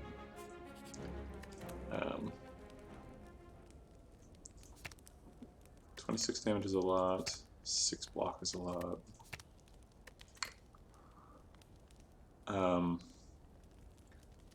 Bowling Bash is good for some of the Act 2 elites, but I just encountered Gremlin Leader, so the next one is either Book of Stabbing or Slavers. So against Slavers, it would do 30 damage if upgraded, which is nice. Secret Weapon also could use an upgrade. It's really useful for fishing Sands of Time and Windmill Strike out of the deck.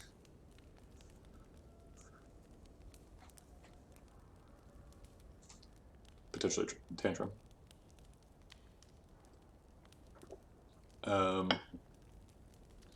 Yeah, I think making the deck more consistent is probably the best way to get better right now.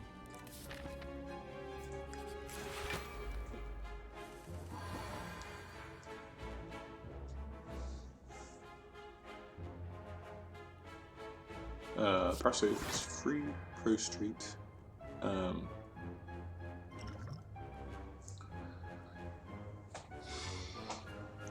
would be nice if we had some block cards right now.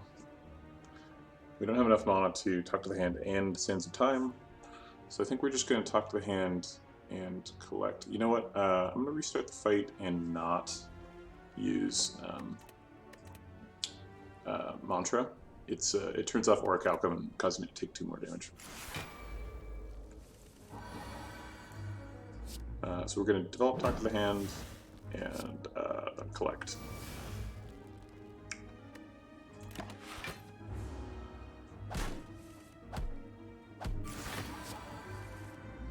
Okay, we overdrew by 1 because of Centennial Puzzle, collect, and our card draw for the turn. We're getting attacked for 18. We can block for 18.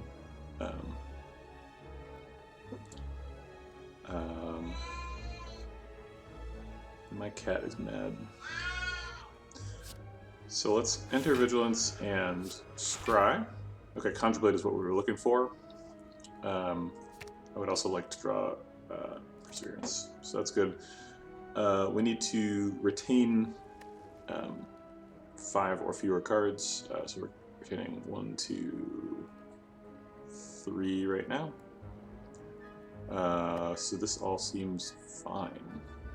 We could burn a Miracle to use Deceive Reality or Meditate or Foresight, but we don't need to do that right now.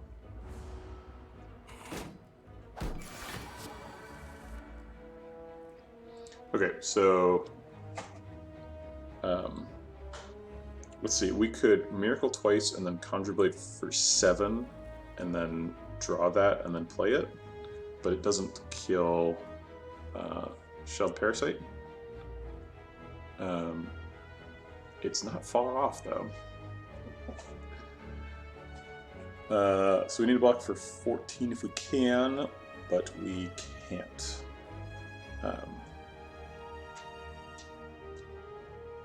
So we're just going to let Orichalcum block, I think, and take 8. The question is, how much do we Conjure Blade for? We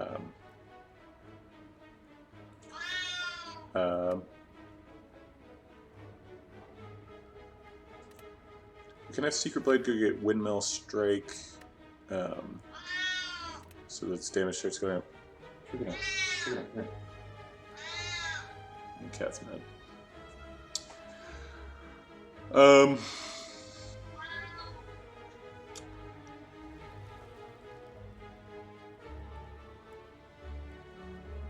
think if we Conjure Blade for... Oh wait, so we can get a bunch of block return. Sorry, let's think about this whole turn again. So if we Conjure Blade for 7, and then we go get it and play it, we get 21 block return. So we should just do that.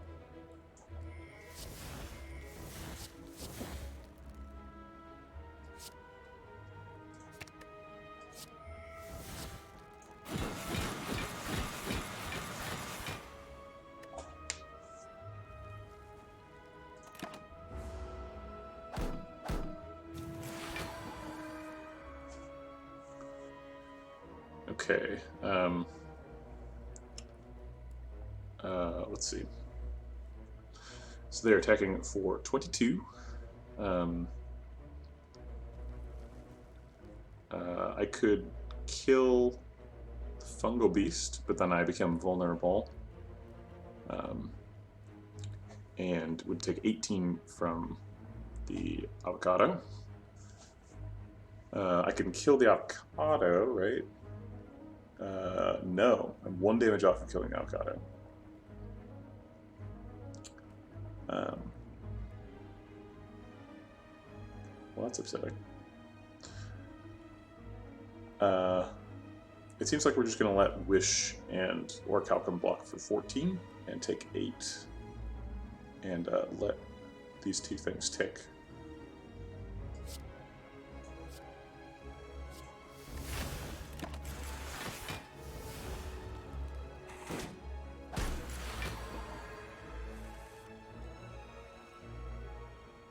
Okay, and then now we can kill Avocado with these.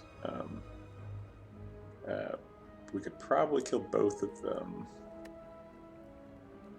So we can Eruption, Bowling Bash, Sands of Time, Windmill Strike. Windmill Strike alone doesn't kill Avocado, but Sands of Time does after Eruption, and I'm pretty sure the other cards kill Fungal Beast, yeah. Okay.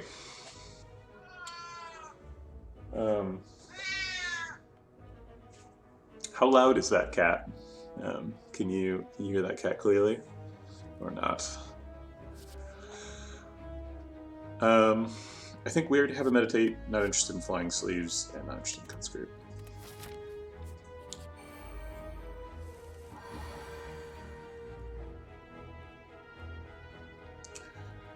We're going to generate more block than Orichalcum this turn.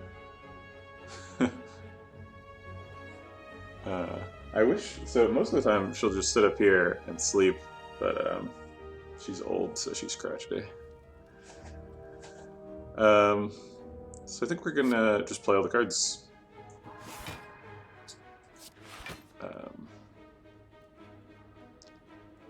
I think these are all good, actually. I don't want that. I just want to be able to block next turn.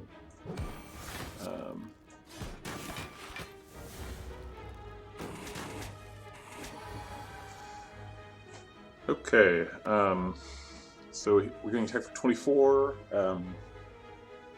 We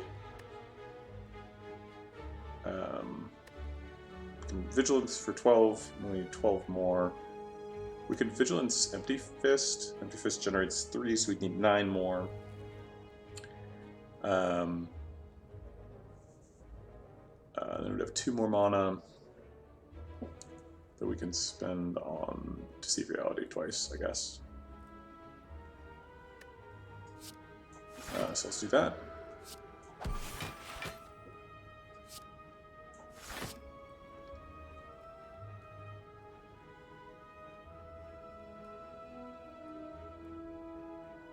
I'm not sure if it's really worth it to block for 5 with this safety.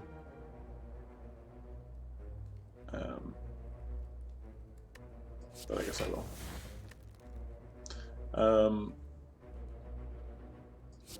I'll just upgrade this Miracle to Miracle Plus just to collect.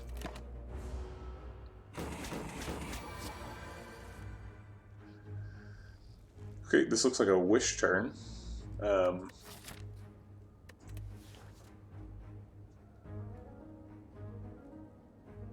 Honestly, I think we're probably wishing for Strength.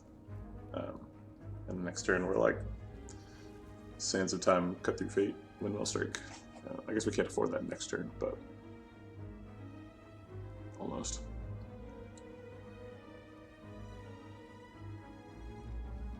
I've never wished for Strength with this character. Oh yeah, so next turn we'll draw Tantrum and Secret Weapon, so we definitely have Lethal with Windmill Strike, I think, if we wish for Strength. So I'm going to wish for Strength.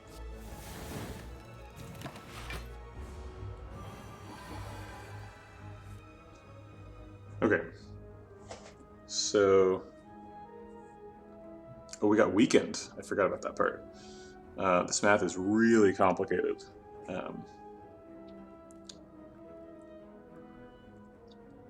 Okay, so if we Tantrum, okay, so the base damage of Tantrum is 3, and then we have 4 Strength, so it goes up to 7, and then we do 25% less, but we will tack on the 25% less at the end. So it does 7 damage, times... Hey. What's going on?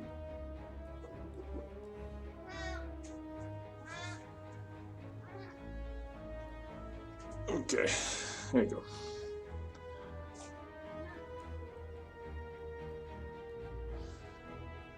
Okay, so the first Tantrum does 15. The second Tantrum, if we go and Secret Weapon it, which I think it's probably the best option. Yeah. The second Tantrum would do 7 times 2, so that's 14, minus 25%, so 11, I think. That one would do 33. So 15 plus 33 is 48. And that spends 2 mana. So we've got 3 left with the Miracle. And then that's enough for Sands of Time, which would do, we'll just assume it's 36.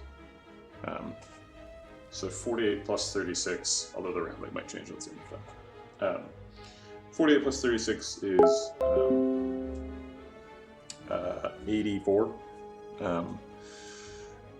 So he's at 55. He'll get a bunch of block from Tantrum specifically.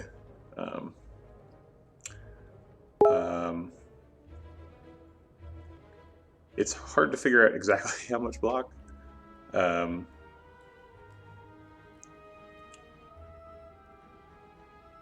But let's say that every attack he's going to get blocked for. So we're doing 84 damage, and he is blocking for... he's blocking 6 procs of his Malleable. So that's going to be 3 plus 9 times 3, essentially.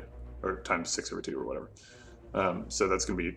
He's going to be blocking for 36. So we actually don't have lethal if we do the math that way. And I think that way is correct because the most block he will get out of Malleable is 9. So none of the Tantrum procs are going to fail to proc Malleable. Or wait, actually, They will, because the first tantrum will hit him 3 times, so he'll get 3 plus 4 plus 5 block, which will be 12. So he'll actually have 5 tantrum procs that are irrelevant, because the first hit of the second tantrum will be fully blocked, will not trigger malleable. Okay, so 5 procs of malleable is 3 plus 8, which is 11 times 2, 22, plus, what, 6? Yeah. Wait. So it's 3, 4, 5, 6, 7. Oh, wait. So it's 3 plus 7, so 10, 20, plus 5. So he's blocking for 25. 25 plus 55 is 80, and we said we were hitting him for 84. So it's really close. But I think we have it. Yeah, let's not check the math again, because that was boring. Let's just do it. Okay, so he's got 12 block, and the tantrum should do 11. Oh, it only has 10. Uh-oh. Man, 14 minus 12% is 10? That doesn't seem right.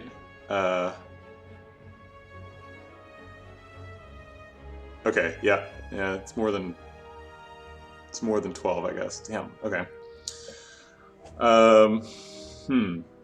Wait, no, it's more than 12. So, okay, whatever.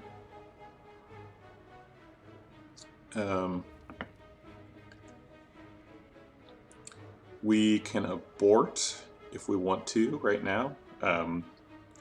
We can do. We can definitely block him out. We can Miracle, Mental Fortress, Vigilance, Perseverance, which should block for sure. He's only attacking for 24.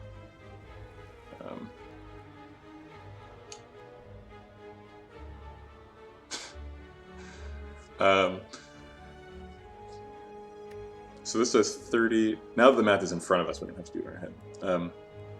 This does 30, and this does 36. You know what? We can actually skip all the rest of the malleable procs. We can have the 6th one be the only one that triggers, because we can do Sands of Time right now. So if we do Sands of Time now, it does 36, and it leaves him at 16 plus 6 armor. So we do kill him. Okay. Okay, and then this does 30. Whew. Math. We'll drink the fruit juice so that we can have room for energy potion. Fear no evil and like water are both appealing.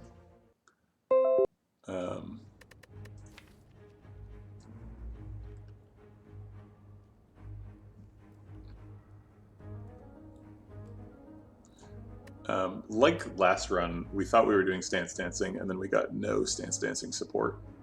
So it does proc Mental Fortress if we take Fear no evil, but I don't think we can cram another attack into the deck, so we're going to skip.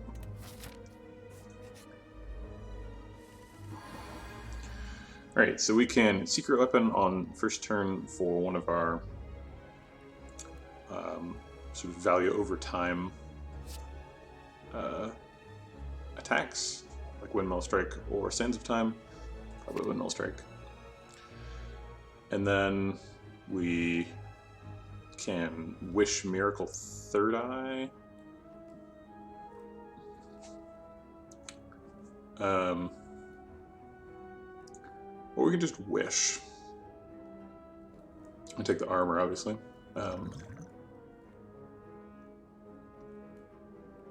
Yeah. Actually, let's Wish Miracle Mental Fortress so that we can get more armor in the future if we need it.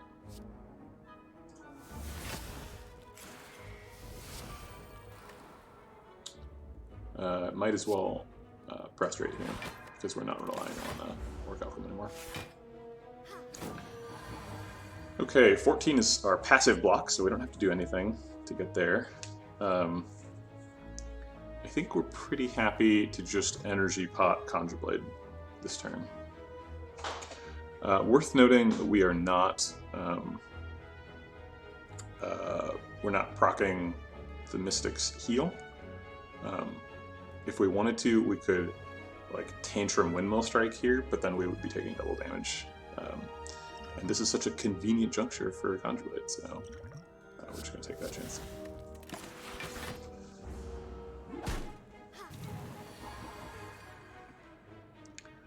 We would love to get to meditate and get back. Oh, did we shuffle? I guess we shuffled.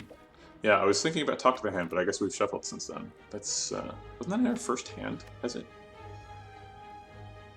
That must have been a different fight. Okay, weird.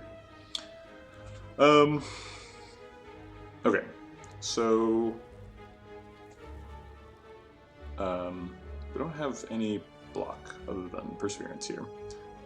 So we're probably going to block pot. Wait, if we do nothing, we have 14.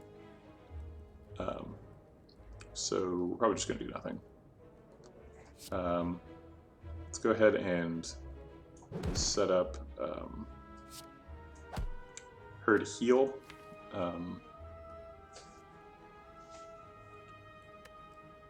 And then I will meditate on Secret Weapon.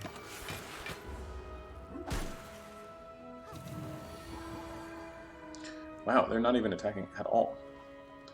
So the reason I got Secret Weapon is so that we could get Expunger if we didn't draw it. I was hoping to draw one of these two, but they're not attacking, so I didn't actually need block return. So let's get that Expunger, go into Wrath, and then kill this guy. And we could kill her too, almost. Okay. I'll just get rid of that so I don't draw it again. And then Sands of Time should finish off. Let's get that Talking Hand down. Very important. Wall Up is something we've been wanting this whole run. It's really great with Stance Dancing. We have lots of expensive attacks. There's theoretically lots of things you could do that synergize with expensive attacks. Now that it's actually come to it, and we have the Wall Up, do we want it?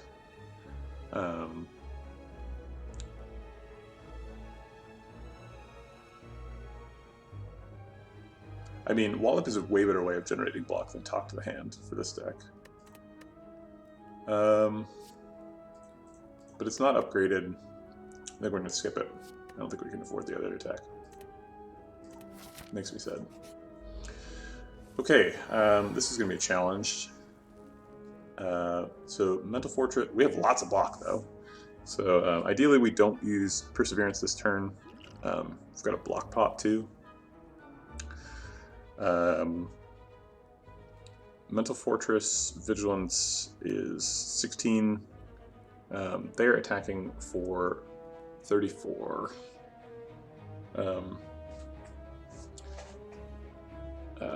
So let's do this 16 and the block pot,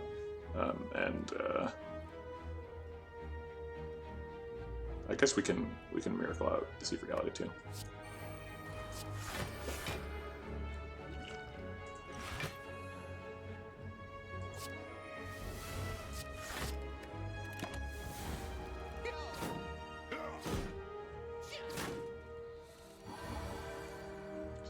All right.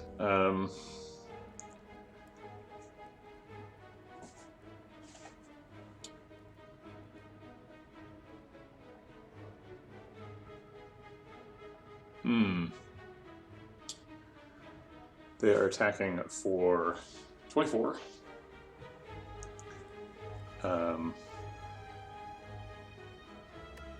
And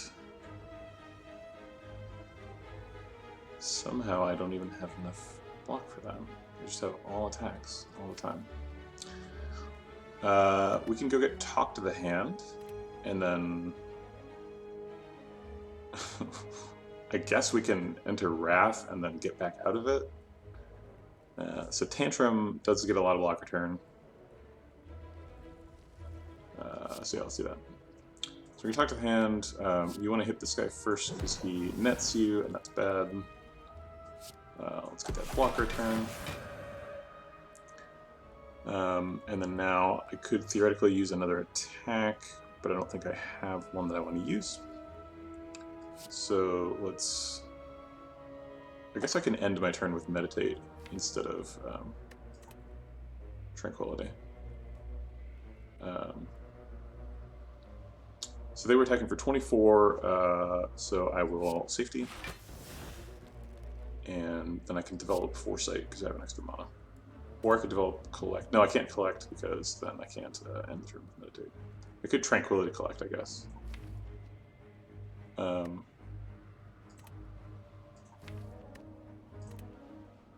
Oh, Conjure Blade's in hand. Since Conjure Blade's in hand, I'd rather Foresight Meditate than Collect. And I'll Meditate on Super Weapon, obviously. So that card's super good. Okay, we will keep Windmill Strike and conclude, but no to the other. Is there an attack here I want? Bowling Bash is pretty good. It sucks that has been at the bottom of the deck. Let's see, Bowling Bash, since I'm weak, does 5 for each enemy in the combat? Yeah.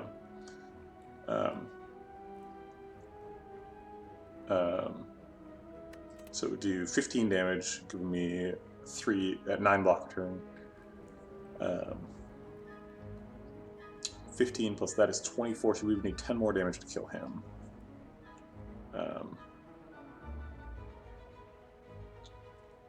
Which we don't have.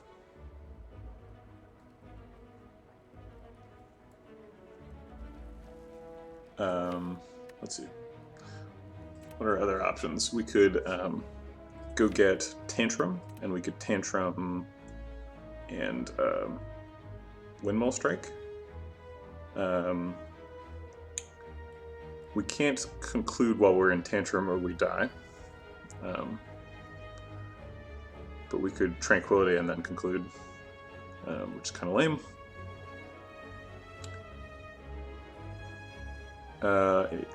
Tantrum does get 9 block return, which is our best way of generating block this turn. And we could Third Eye as well, which I think gets us out of range of dying. So let's do that. It's not much damage. How are we? Sorry, oh, right, yeah, Tantrum is a different card. Okay.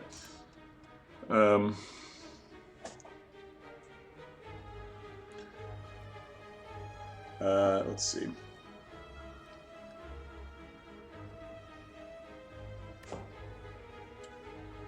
I guess theoretically we would sand some time in, but no. So Conclude will give us 3 block.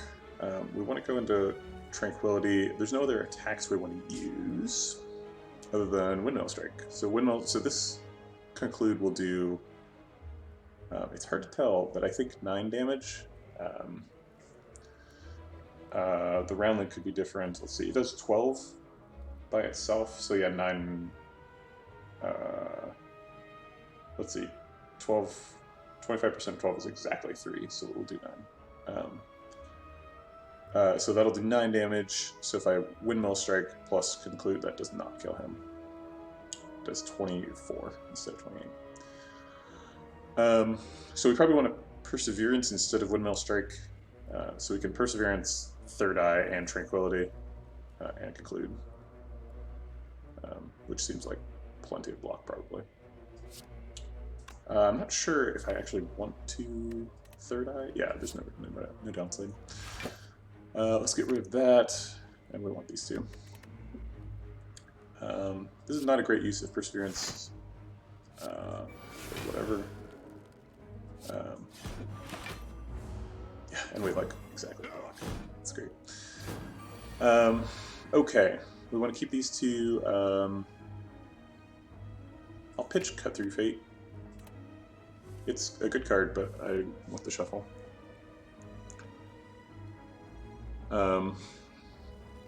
Okay, we can Tantrum, but then we can't get back out of it. This does 15, so I could use Bowling Bash plus Windmill Strike to kill him. Alternately, I could Tantrum and then Bowling Bash to kill him. Really having trouble putting out damage in this fight.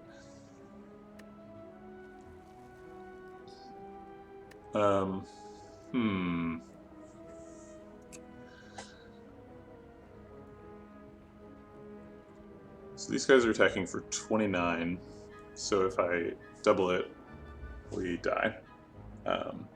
Although when I change stances, I get 4.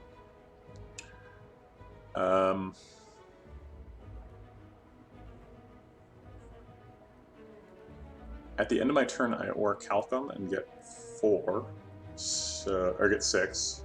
So I don't die if I just let these two attack me and just Windmill Strike and Bowling Bash on him. It feels wrong, but I don't. But he does 21 damage, right? So like, even if I if I spend 3 mana blocking, I block for 20. So I would be better off spending 3 mana killing him. I can't Tantrum without dying. Using blocks is less efficient than using Windmill Strike plus Bowling Bash. However, it is a difference of only 1 damage. Oh wait, no, that's not true, because if I Windmill Strike Bowling Bash, I actually save. No, that's not true. I don't save 6 health, because that 6 armor prevents Orichalcum from going off, which was figured in either way. But so does this.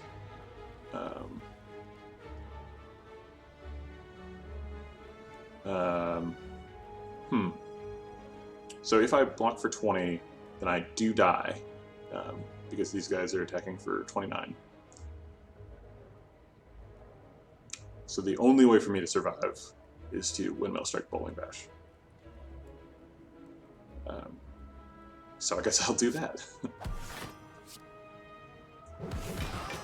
Oh, I could have gotten 3 extra armor by ordering those differently.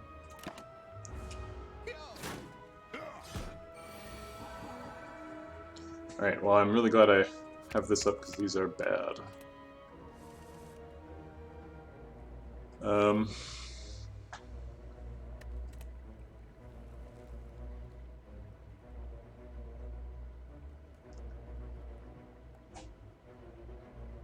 Okay, so if I Secret Weapon for Eruption, then I can play that for free, and then Vigilance and Perseverance. I can just Vigilance and Perseverance, but that does less damage. I don't have time to develop Wish because I would die. Oh wait, yeah, I would exactly die because we're at a 14 block, passive block, and then they would hit me for 14 plus 6.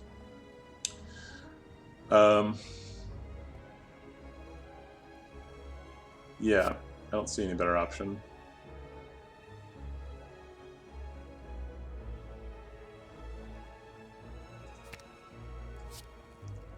Let's Eruption on you, and then Vigilance. And we actually don't need Perseverance, so we can let it keep stacking up.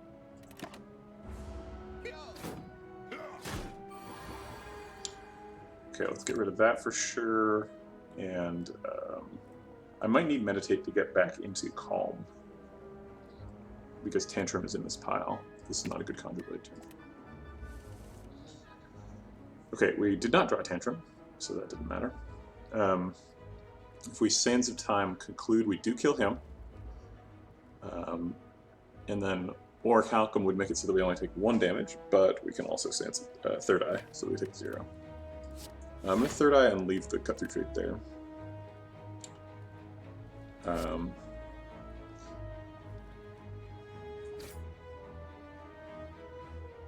But it looks like we turned the corner in this fight. We're probably going to win now. Oops.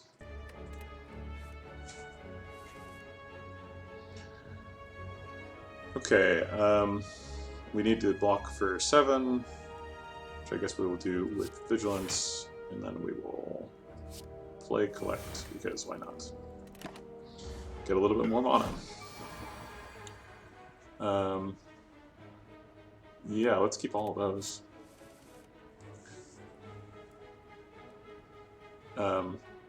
So now we can actually farm this guy for gold, I think.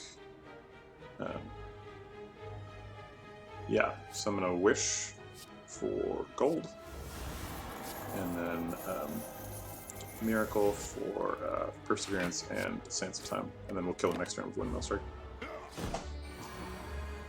This choice doesn't matter. Okay. That was scary. Nunchaku. Okay. There's Establishment! Hey, we did it! Oh my god. Wow. We have to rest here or we die. Probably die anyway. Mental Fortress, Vigilance is a good start. I will cut through Fate first to see what's up.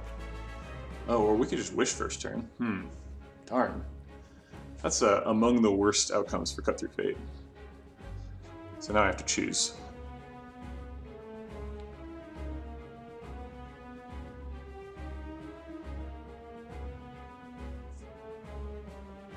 I'll mulligan that, and I will develop Wish this turn. There's an argument to wish for Strength, because I'm not surviving a Hyper Beam. So wish for Strength is just like, let's get him before he gets us. I can also prostrate this turn without any consequence, because I'm not getting attacked, so it doesn't turn off War Calcul.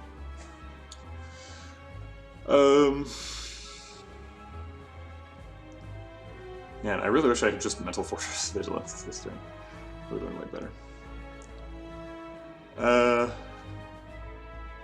4 Strength is a lot. Also, Bowling Bash is going to come up, and that's going to do 11 per enemy, and there's going to be 3 enemies. I'm probably going to die if I wish for Strength, but it seems like I'm probably going to die either way. Okay, so let's map this out. What does this look like over turns? So if I wish for Plated Armor, then next turn, so he's summoning his dudes, and then next turn, is he attacking already next turn? Is he attacking for like 16 times 2 or something? I shouldn't have taken this Talk of the Hand. I knew he had artifact charges. I'm not sure why I took it. And if I hadn't taken it, I could have taken the Wallop later.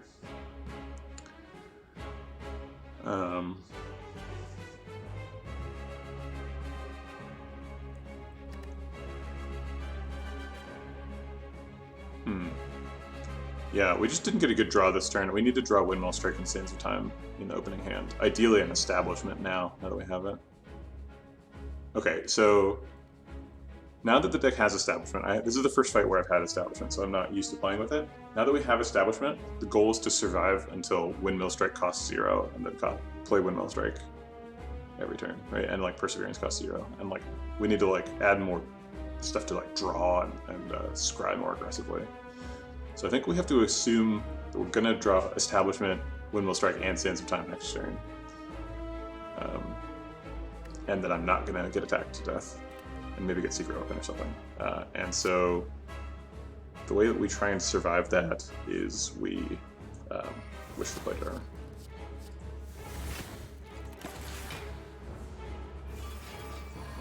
Yep, okay, so it's not 16 times 2, it's 8 times 2, which is much more survivable. So they're only attacking for 24.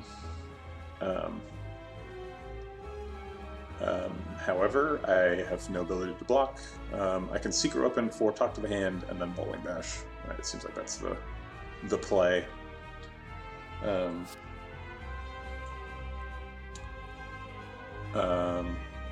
Although obviously this is missing out on Secret Weapon for Sands of Time and Windmill Strike. which is what I really should be doing. But if I don't block, my plated armor goes away, and if my plated armor goes away, I'm gonna die.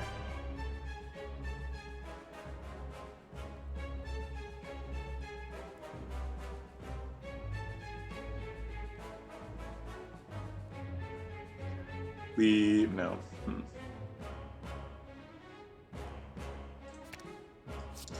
Okay, let's do this one because he is going to steal a card. We might want that card back.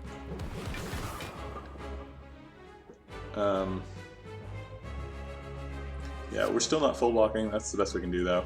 I will Conjure Blade for 1. Just an upgraded strike is something.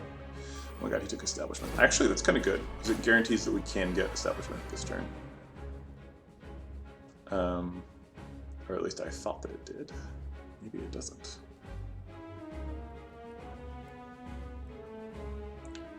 So we can get it, but then can we get it and play it?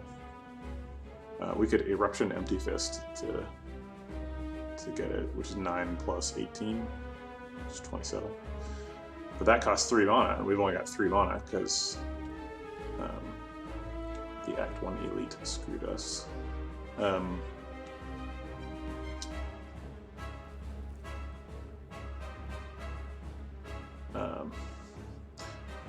So if we do that, then we get Establishment and then immediately shuffle it away, which doesn't seem good. So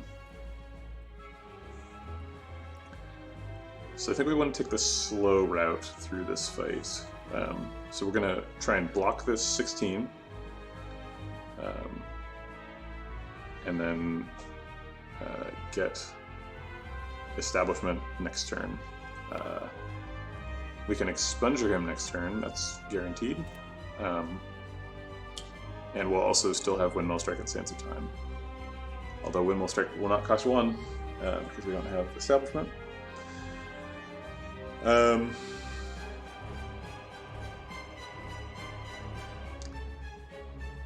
Okay, so if we third eye Perseverance, that's 12 plus 7. With Ponte. Actually, we can just third eye Empty Fist is enough, because that's 7 plus 7 plus 3, which is bigger than 8 times 2. So we can third eye Empty Fist, and that means we can also Foresight and get rid of this Ascender's Bane, and probably Meditate. Or we could collect for 1.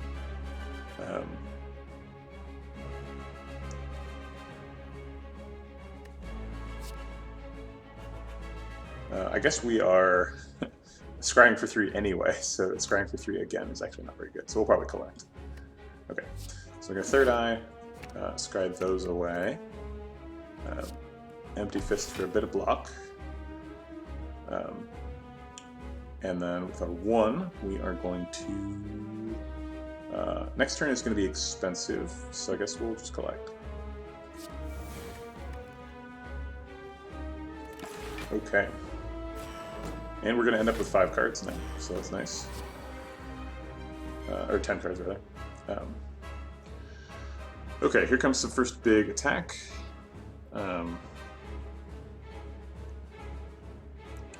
We can kill him with Bowling Bash, which gets us 9 armor, which is nice. So let's do that. Then we'll get Establishment. Yay! Okay. And now we have 16 block. He's attacking for 24. We need 8 more block, which sounds like both halves of Deceive Reality to me. Because ideally we want Perseverance to tick. So let's do that. And now we are not in a stance, so it seems good that we meditate. Also, this retains it, so it will get discounted permanently with Establishment. And I think we want Deceive reality? No, we probably want Bowling Bash. So I'll take Bowling Bash.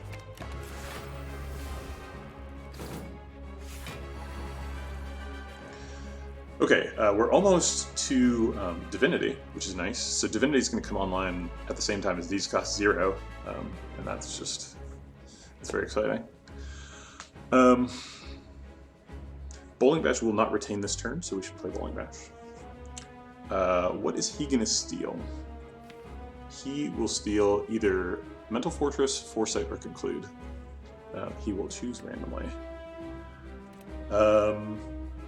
None of those are particularly great. Mental Fortress is probably the best one.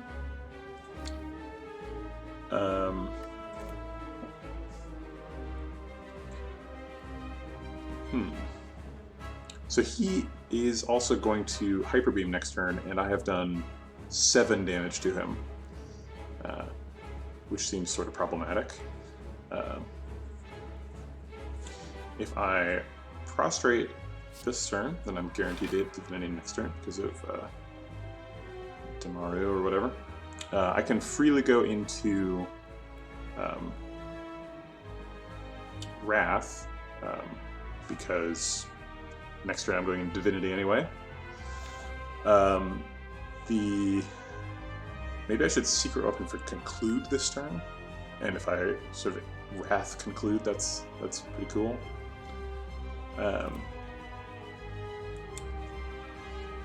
So I can play Eruption, Tantrum, Bowling Bash, Conclude. That's a lot of damage.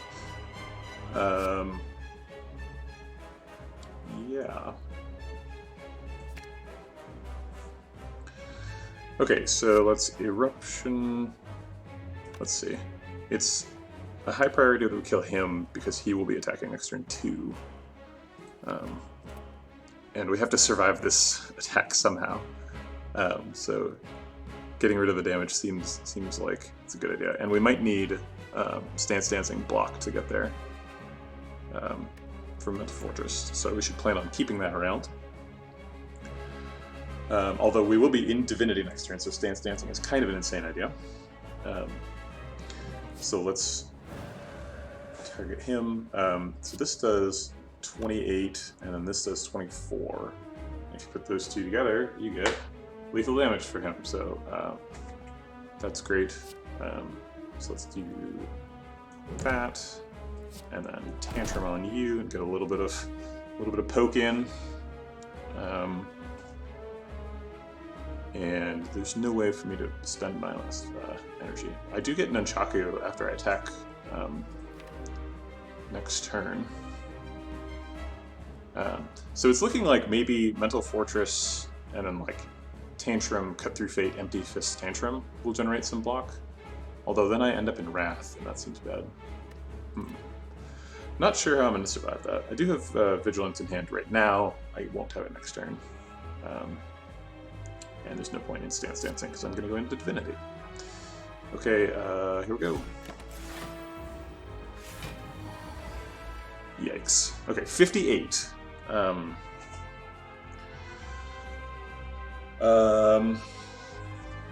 Let's see, can we just kill him? We do 135, not even close to enough. We don't have any way of fishing it back out. Actually, we do, technically. We can Third Eye to shuffle that away, and Cut Through Fate to shuffle the deck and draw. And then if Windmill Strike or Sands of Time is on top, that's a lot of damage. Is there any other way we're surviving this other than killing him? Because that's a lot of damage that I have to do. I guess, okay, let's just lead off with these, because that's happening, for sure.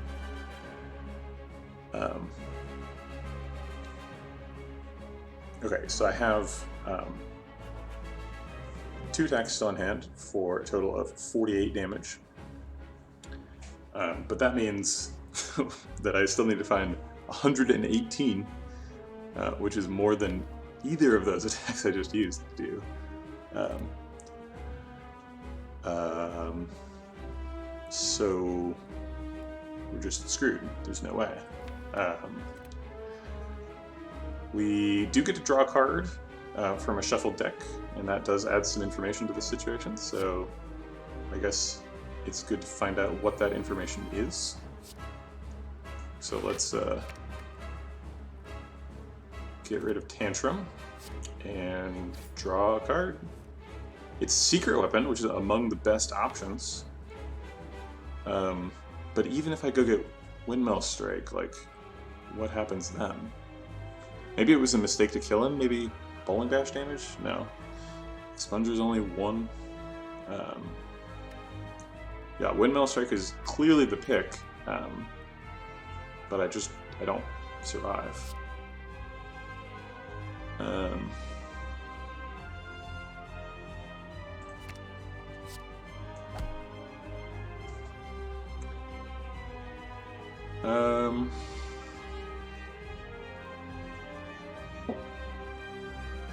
Yeah, it was close, but we're just not surviving a Hyper Beam.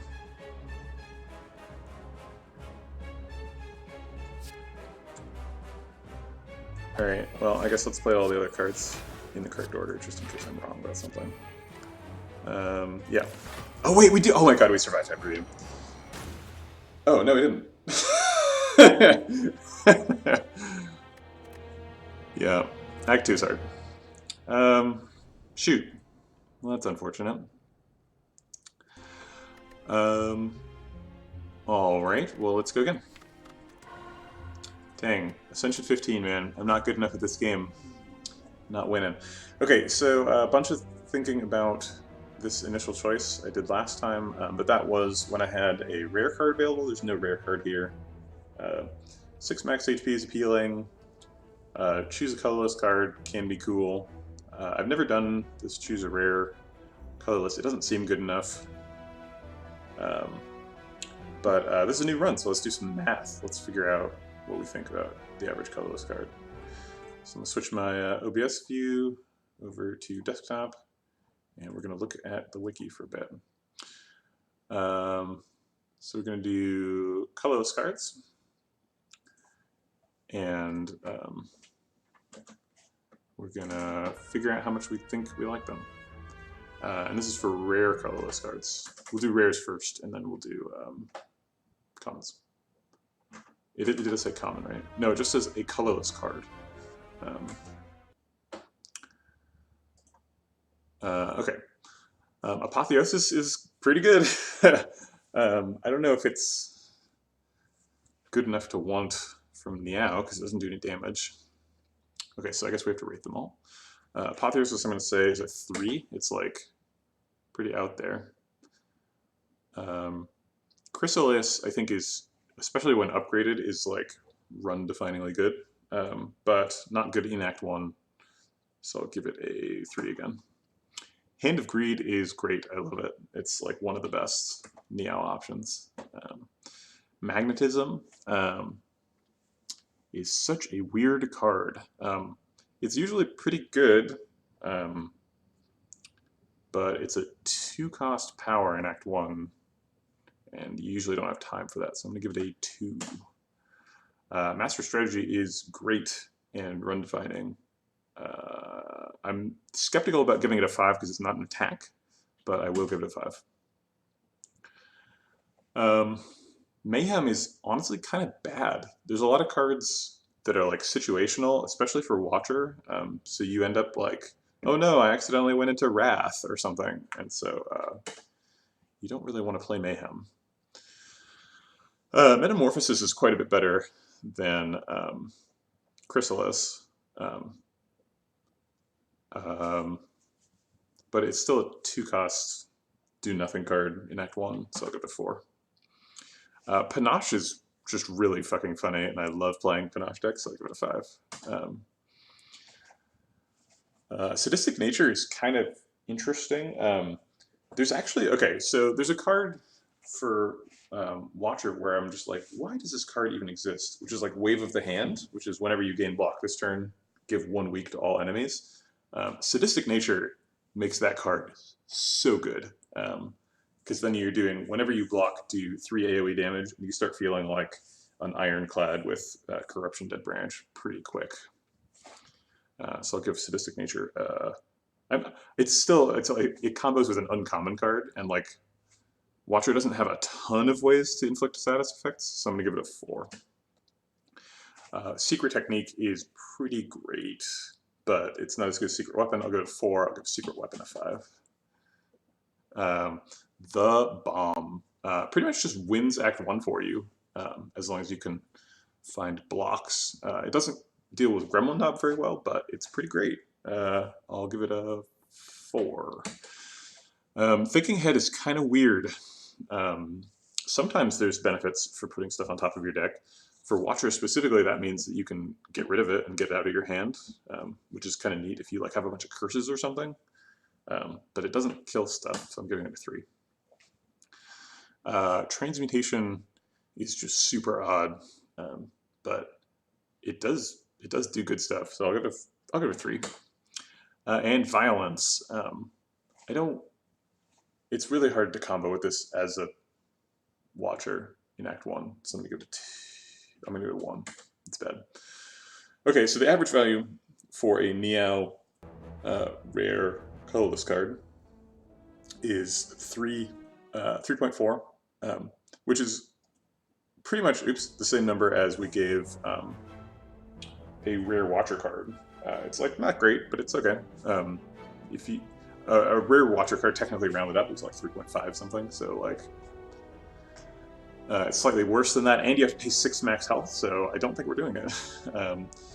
Also, I hate Pure Water. It's like such a bad starting relic, so we're going to take Random Boss Relic. Oh my god, we got Pandora's Box. We got Diva Form, so that's exciting. Diva Form, Inner Peace. Wow, we got 2 copies of Inner Peace. This is going to be a really weird run. We've got Omniscience and Diva Form, so we can Omniscience our Diva Form. Which is terrible in Act 1. We just got rid of all of our attacks and got no attacks back. How do we win? We literally have no way to do damage right now. That just broke the game completely. I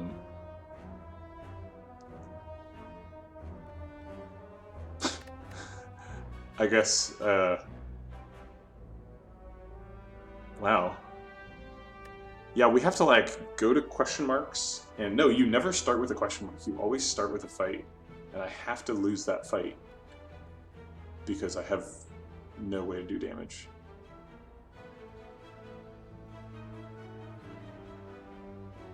Oh wait, no, we have Vengeance. We have to kill everything with Eruption. Okay. Oh my god. Why did this happen? This is some screenshot worthy stuff right here.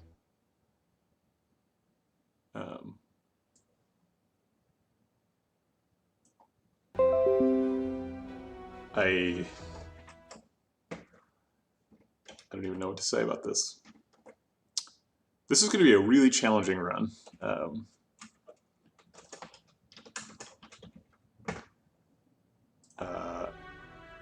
So, yeah, I have no idea what the plan is. I think we're going to go on this route because this first fight is going to be nearly impossible, and then hopefully we can find an attack at this store. Good God, this is just really hard. Okay. All right. So we can either develop Rushdown or Pray now. I think we would rather Pray.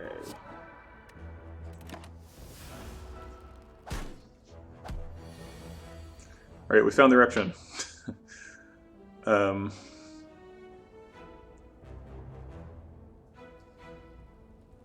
So it doesn't matter which one we Eruption.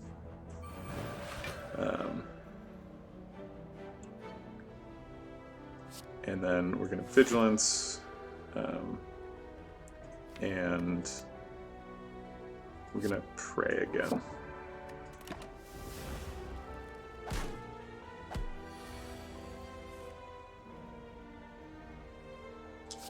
Inner Peace. Okay, we found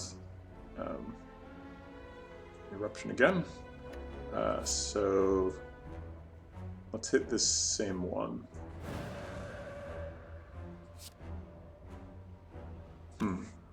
Would I rather be...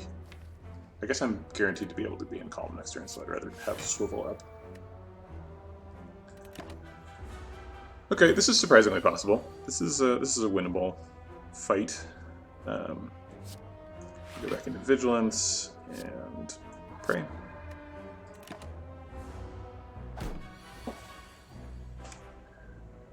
I wish that we had another Pray. If we prayed, we would go into Divinity in the first fight of the game. We were winning the first fight of the game by going into Divinity right now.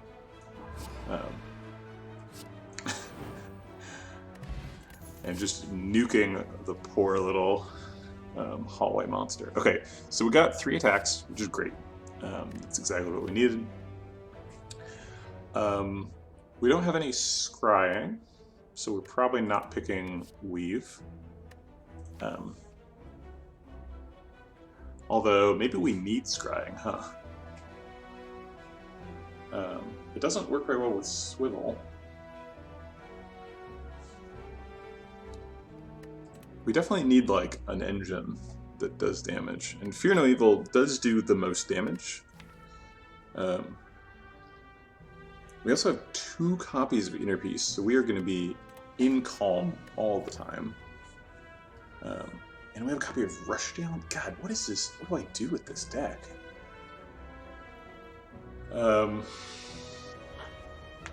going to be drawing a lot of cards with Diva Form, Rushdown, and 2 Inner Pieces off the bat.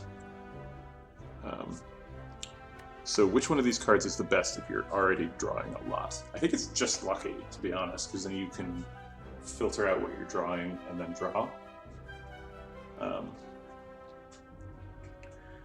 But it only does 3 damage, and I'm, like, struggling to be able to do enough damage. Yeah, but it's just lucky. Let's do it. Okay, hopefully we can find an attack here. We could take Fasting. Probably Empty Fist is what we want. We have a ton of ways to enter Calm, and combining that with Empty Fist is both an attack and a way to combo. So we'll take Empty Fist. We could also buy a potion if we want. We probably do. Potions are really good. We want a mana potion if they have one. They don't. Probably the attack potion, since we have so few attacks. Okay, feeling a lot better about the run now. It's still going to be a challenge, though. Okay, so let's Vigilance and poke him. We don't need that.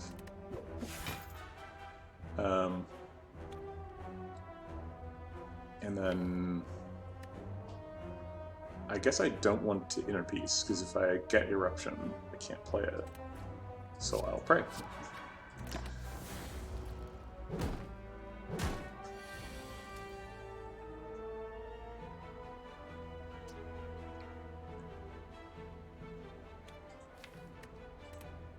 Okay, we're going to Inner Peace to draw Eruption, and then we're going to Eruption on the big one and Empty Fist on the little one.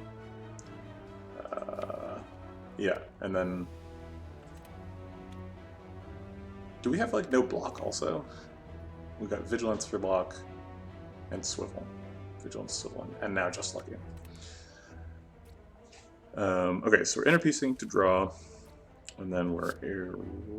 should we Swivel first? No, we can't afford that. But we can afford Swivel. Yeah, so let's Swivel, and then Eruption, and then Empty Fist. And I guess if I Insight, I could draw just Lucky or Empty Fist. Yeah, sure, let's see if we can find a good way to spend money.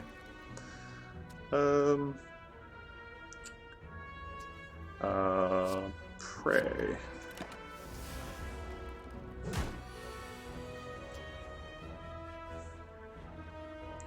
Okay, so we're gonna just lucky. Hey, look, there's eruption. Okay, so we're gonna swivel so that eruption is free, and then we could just go draw the eruption right now. So let's do that. And then we will inner peace to get back out of wrath form. Okay. These early fights have been taking a whole lot of health because we have very limited ways of dealing damage.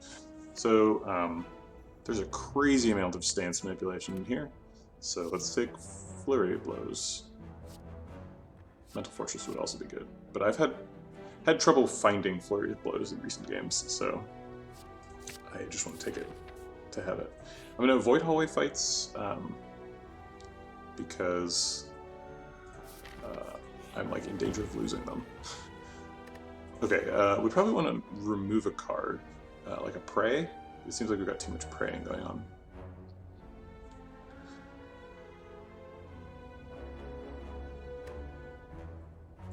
Yeah, so let's, or maybe we could upgrade Diva Form, or Omniscience. We could upgrade Omniscience to be actually playable.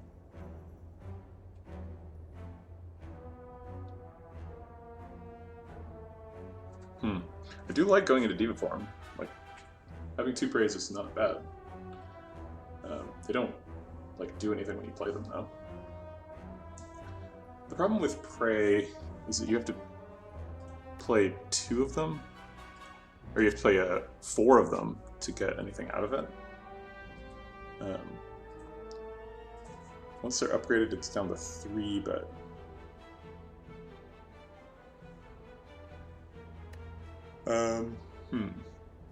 But it's even worse if I just have 1 prey, right? Like, if you're gonna have a prey, you want, like, a bunch of them.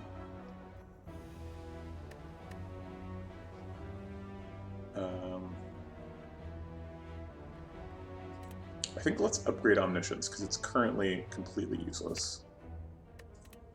I would rather it not be. We're basically full health, so let's take another upgrade. Flurry of Blows is going to be a big source of damage for us, so let's upgrade that. And then fight an elite.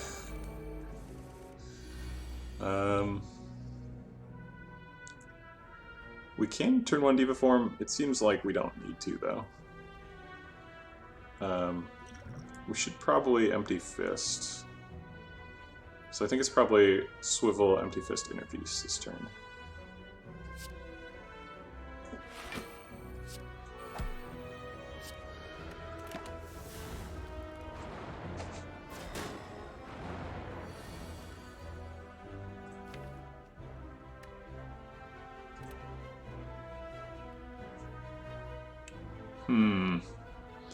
So Inner Peace can draw 2. And then, like, I could theoretically Flurry of Blows Eruption Attack Pot. And just lucky. Let's see what this draws. Yeah, we got Flurry of Blows and Eruption. Alright, yeah, I think this is the turn. You can't wait too long against sentries or they'll fill your deck full of garbage, so I think we're going.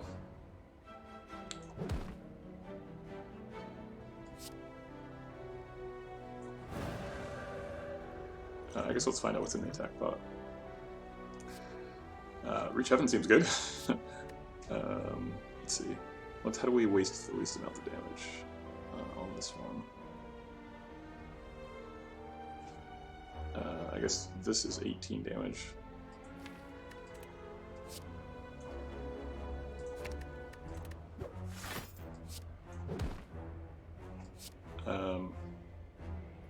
And then I'll reach out on this one. Hopefully we can kill him. Yeah, we can definitely kill him, right?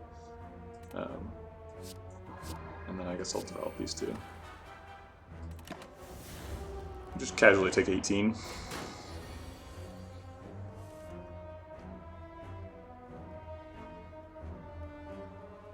I think we can kill them both, probably.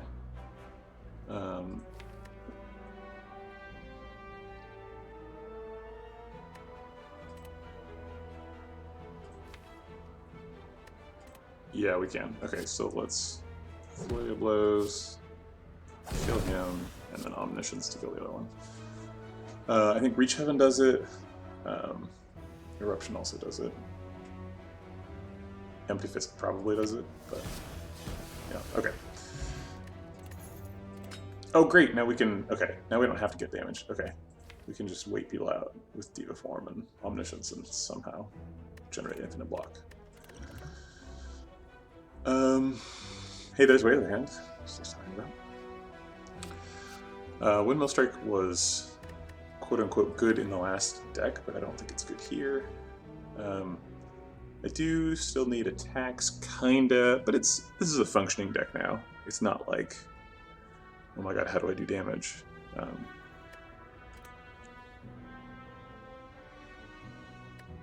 Foreign Influence is bad, Way of the Hand is bad, so I think we're skipping this. Pick.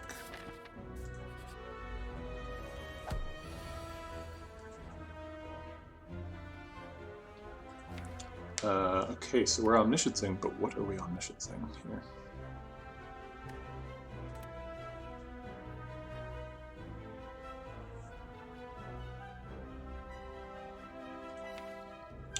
I guess...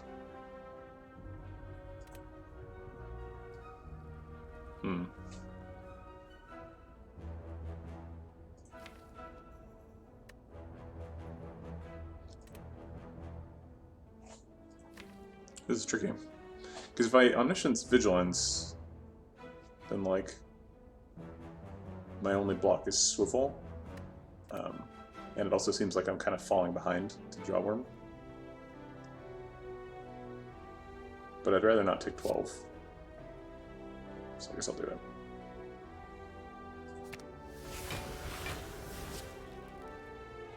Oh man, order. No, that order was right, because I wanted to have all the options for Omniscience.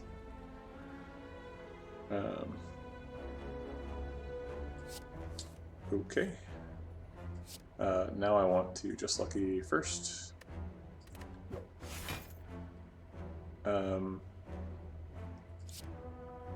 And then we'll do Swivel Eruption. And then we'll Inner Peace and... Do we want to Rush Down or Pray? I think Rush Down, since we have no praise developed.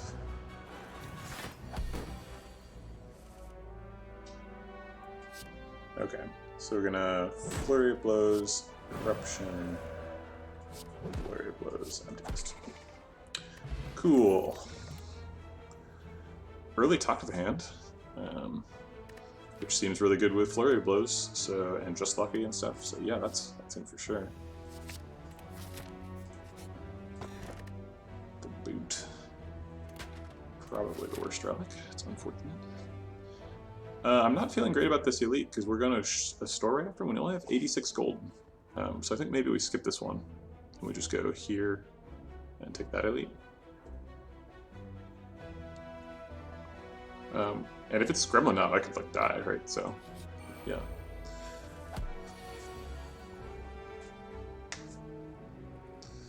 Okay, so we're gonna Flurry of Blows, Eruption, and then Flurry of Blows the little one, or we could do something else.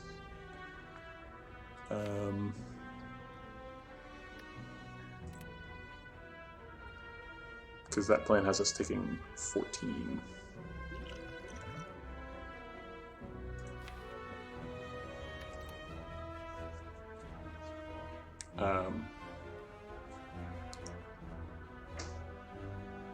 We could just Flurry Blows both and Omniscience Vigilance. And then we block for 16. They're attacking for 20, so I take 4. Taking 4 definitely seems better than taking 28. So I guess I'll do that.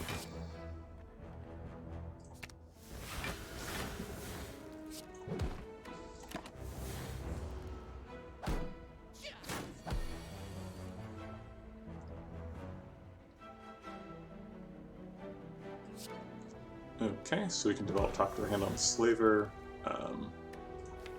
We have Flurry of Blows, so we actually want to exit and re-enter Calm rather than drawing 3 cards here.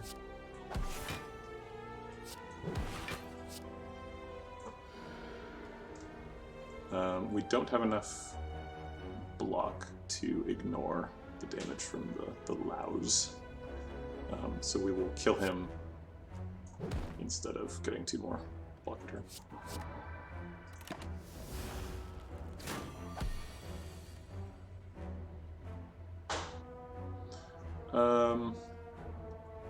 We can either Inner Peace or Insight to shuffle. Let's Insight. Eruption, and just like example. Okay. We need to drink the fruit juice to benefit from the skill pot. Empty Fist seems nice. We already do have one. I am a little bit leery of going too all in on it. I need some card draw before. Actually, we have 2 inner pieces, what I'm talking about.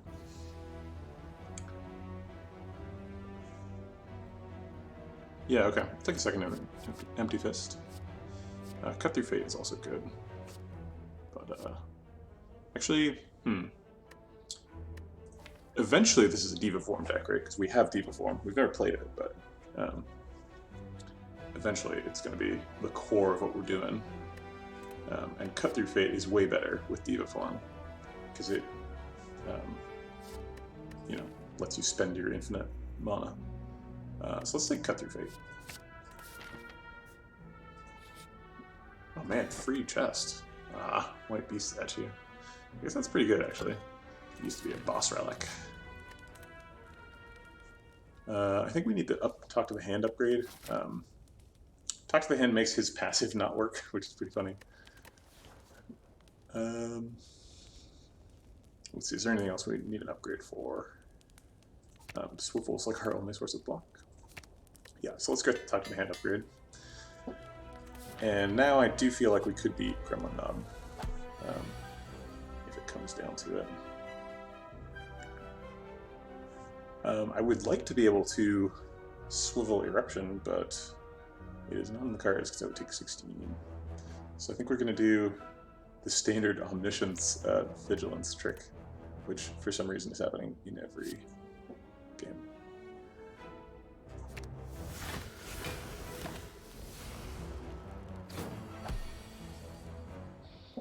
Okay, so now we've got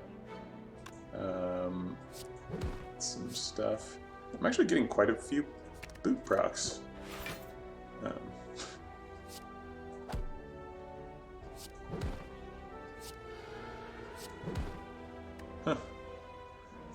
I could take a skill pot, but it's only going to save me 6 health, so no thanks.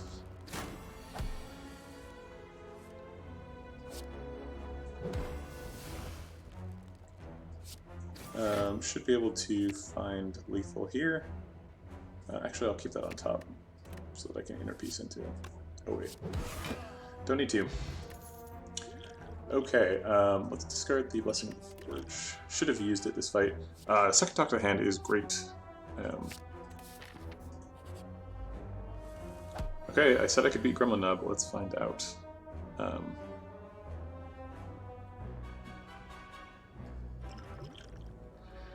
I don't think we need to be in Diva form. I think Talk to the Hand Vigilance is the play.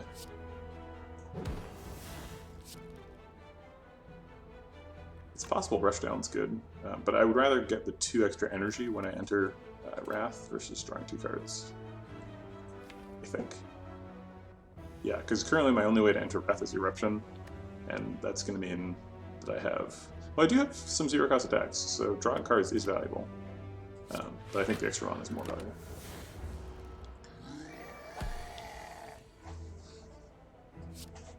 Okay. Flurry of Blows. And then Empty Fist. Flurry of Blows again. Oh, that's a tough choice.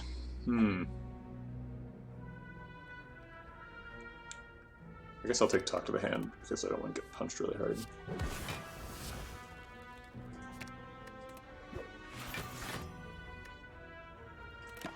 Fully blocking out Gremlin now. That's impressive.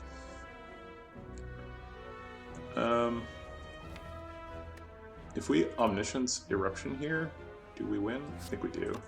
So the first one does 9, the second one does 18, that's 27 total, and then Empty Fist does 18, yeah. Oh wait, we don't have enough mana for that. I think we'll find a way. Yeah, Flurry of Blows or Cut Through Fate is lethal after that. I apparently was not paying attention, and oh, there's Eruption. I couldn't see unless for some reason.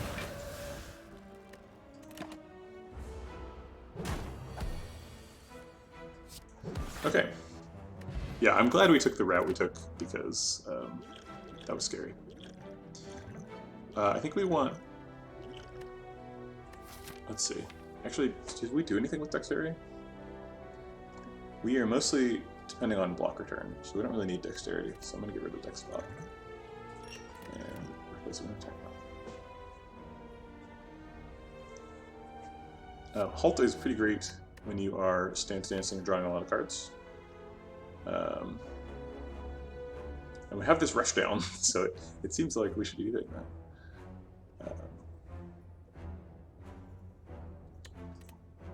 It is a little bit spooky to be adding so many cards to the deck.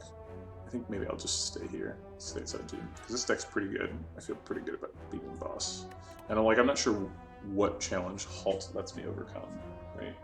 It's like, is it for Act 2 hallway fights or elites or something? Because you need to be in a position where you go into Wrath, use Halt, and then get out of Wrath.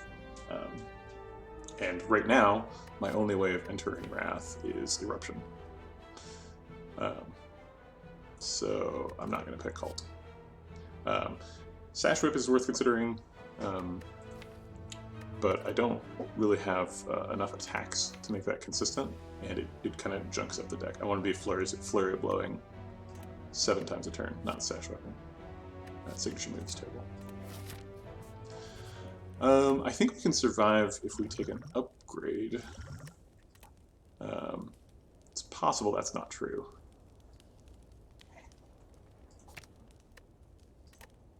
Zero cost rush down is pretty appealing. Upgrade on Talk to the Hand is probably where we were going. Alright, let's do it. No, it might have been a mistake.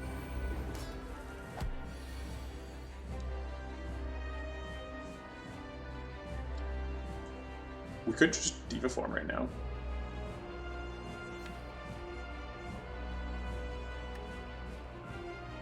Ooh, or we could Omniscience Talk to the Hand. Get all the talking.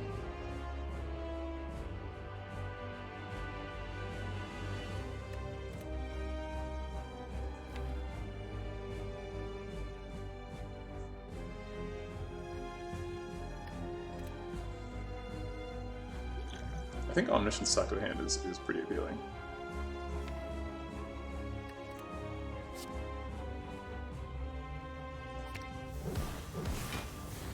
Because now we only need to do 18 more damage, and we've got a ton of block return.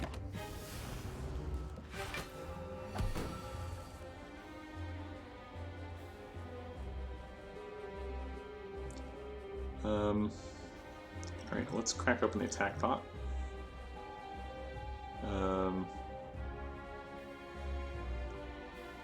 I'm going to take Brilliance because we have 2 Praise in hand. So we can Pray, Brilliance. And Empty Fist. Is that enough? Sorry. So it's 18 plus 9, so yeah, it is enough. Just barely.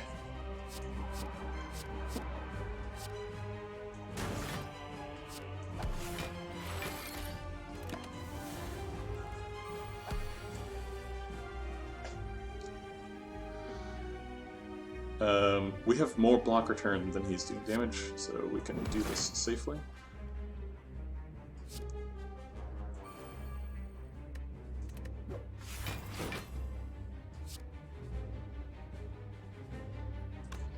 I'm going to Eruption and then Inner Peace.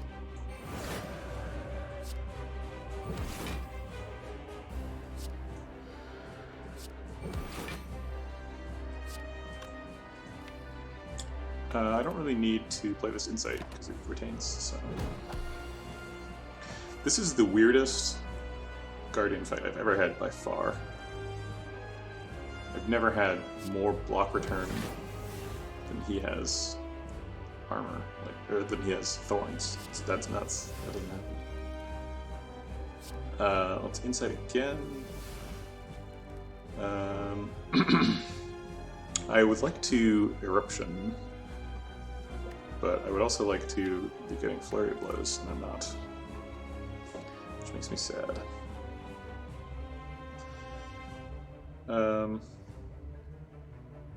Well, I can get out of it pretty easily, so I'll just do it. There he is. Well, I'll just draw it.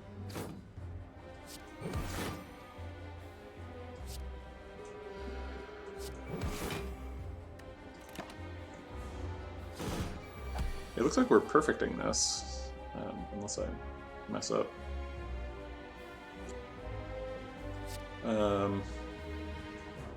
Just like, yeah, I'll keep that eruption there. Seems good. Pray. Yep. I'm almost at divinity level.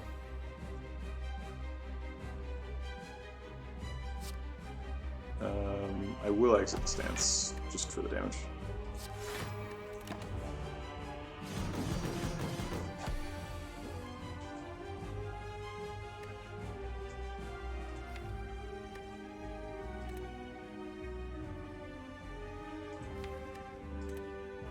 I'll Insight to try and draw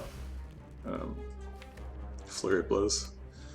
Okay, so now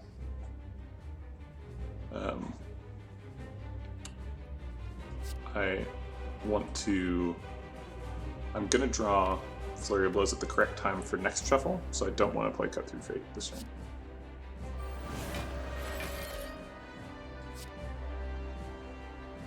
I don't want to play Pray either, because I don't want to waste my mantra. So we're just going to stand pat here. Okay, Flurry of Blows, Empty Fist, Flurry of Blows, I guess Cut Through Fate.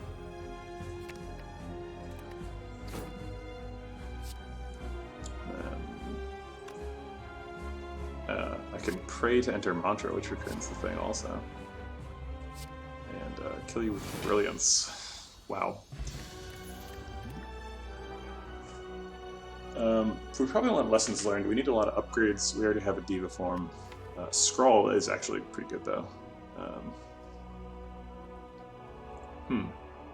Yeah, after we have Diva form up, Scrawl helps us go infinite better. Or, you know, combo better. I think I trust Scrawl to help me out here. Lessons Learned is obviously really good, though. Let's see, what do I want upgrades on? Eruption, I want an upgrade really badly on Eruption. Vigilance, it's good. Both Praise, it's good. Rushdown, it's fine.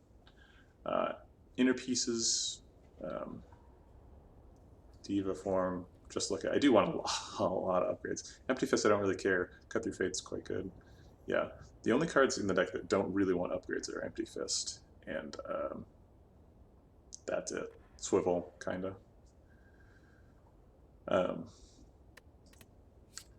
So Lessons Learned really helps out with that, and Scrawl really helps with this sort of like Mondo combo Diva form thing. You know what though? With two Inner Pieces, I feel like I'm drawing plenty. Is that really true though? So something that could if I get an Energy Relic, then like the deck really starts to unlock. I think I want to think more about this decision, and I'm kind of coming up on 3 hours, which is the stream time that I said I was going to do.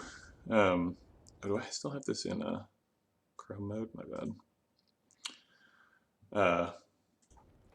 I want to say hi to Zero Man in the chat. Thanks for coming. I'll send you a link to the Discord where you can hang out with people who were around today and yesterday. I'm just starting streaming, so this is my second day. I'm a game developer, so I'm trying to think really deeply about the games I'm playing and explain all the things I'm doing. And eventually I'm going to sort of transition these streams into like me developing stuff as well. So stick around if you're interested in seeing that kind of stuff. I worked for Blizzard on Hearthstone and a bunch of other game companies making stuff that nobody's ever heard of. All right, so that's going to be it for me for now. Thanks for stopping by.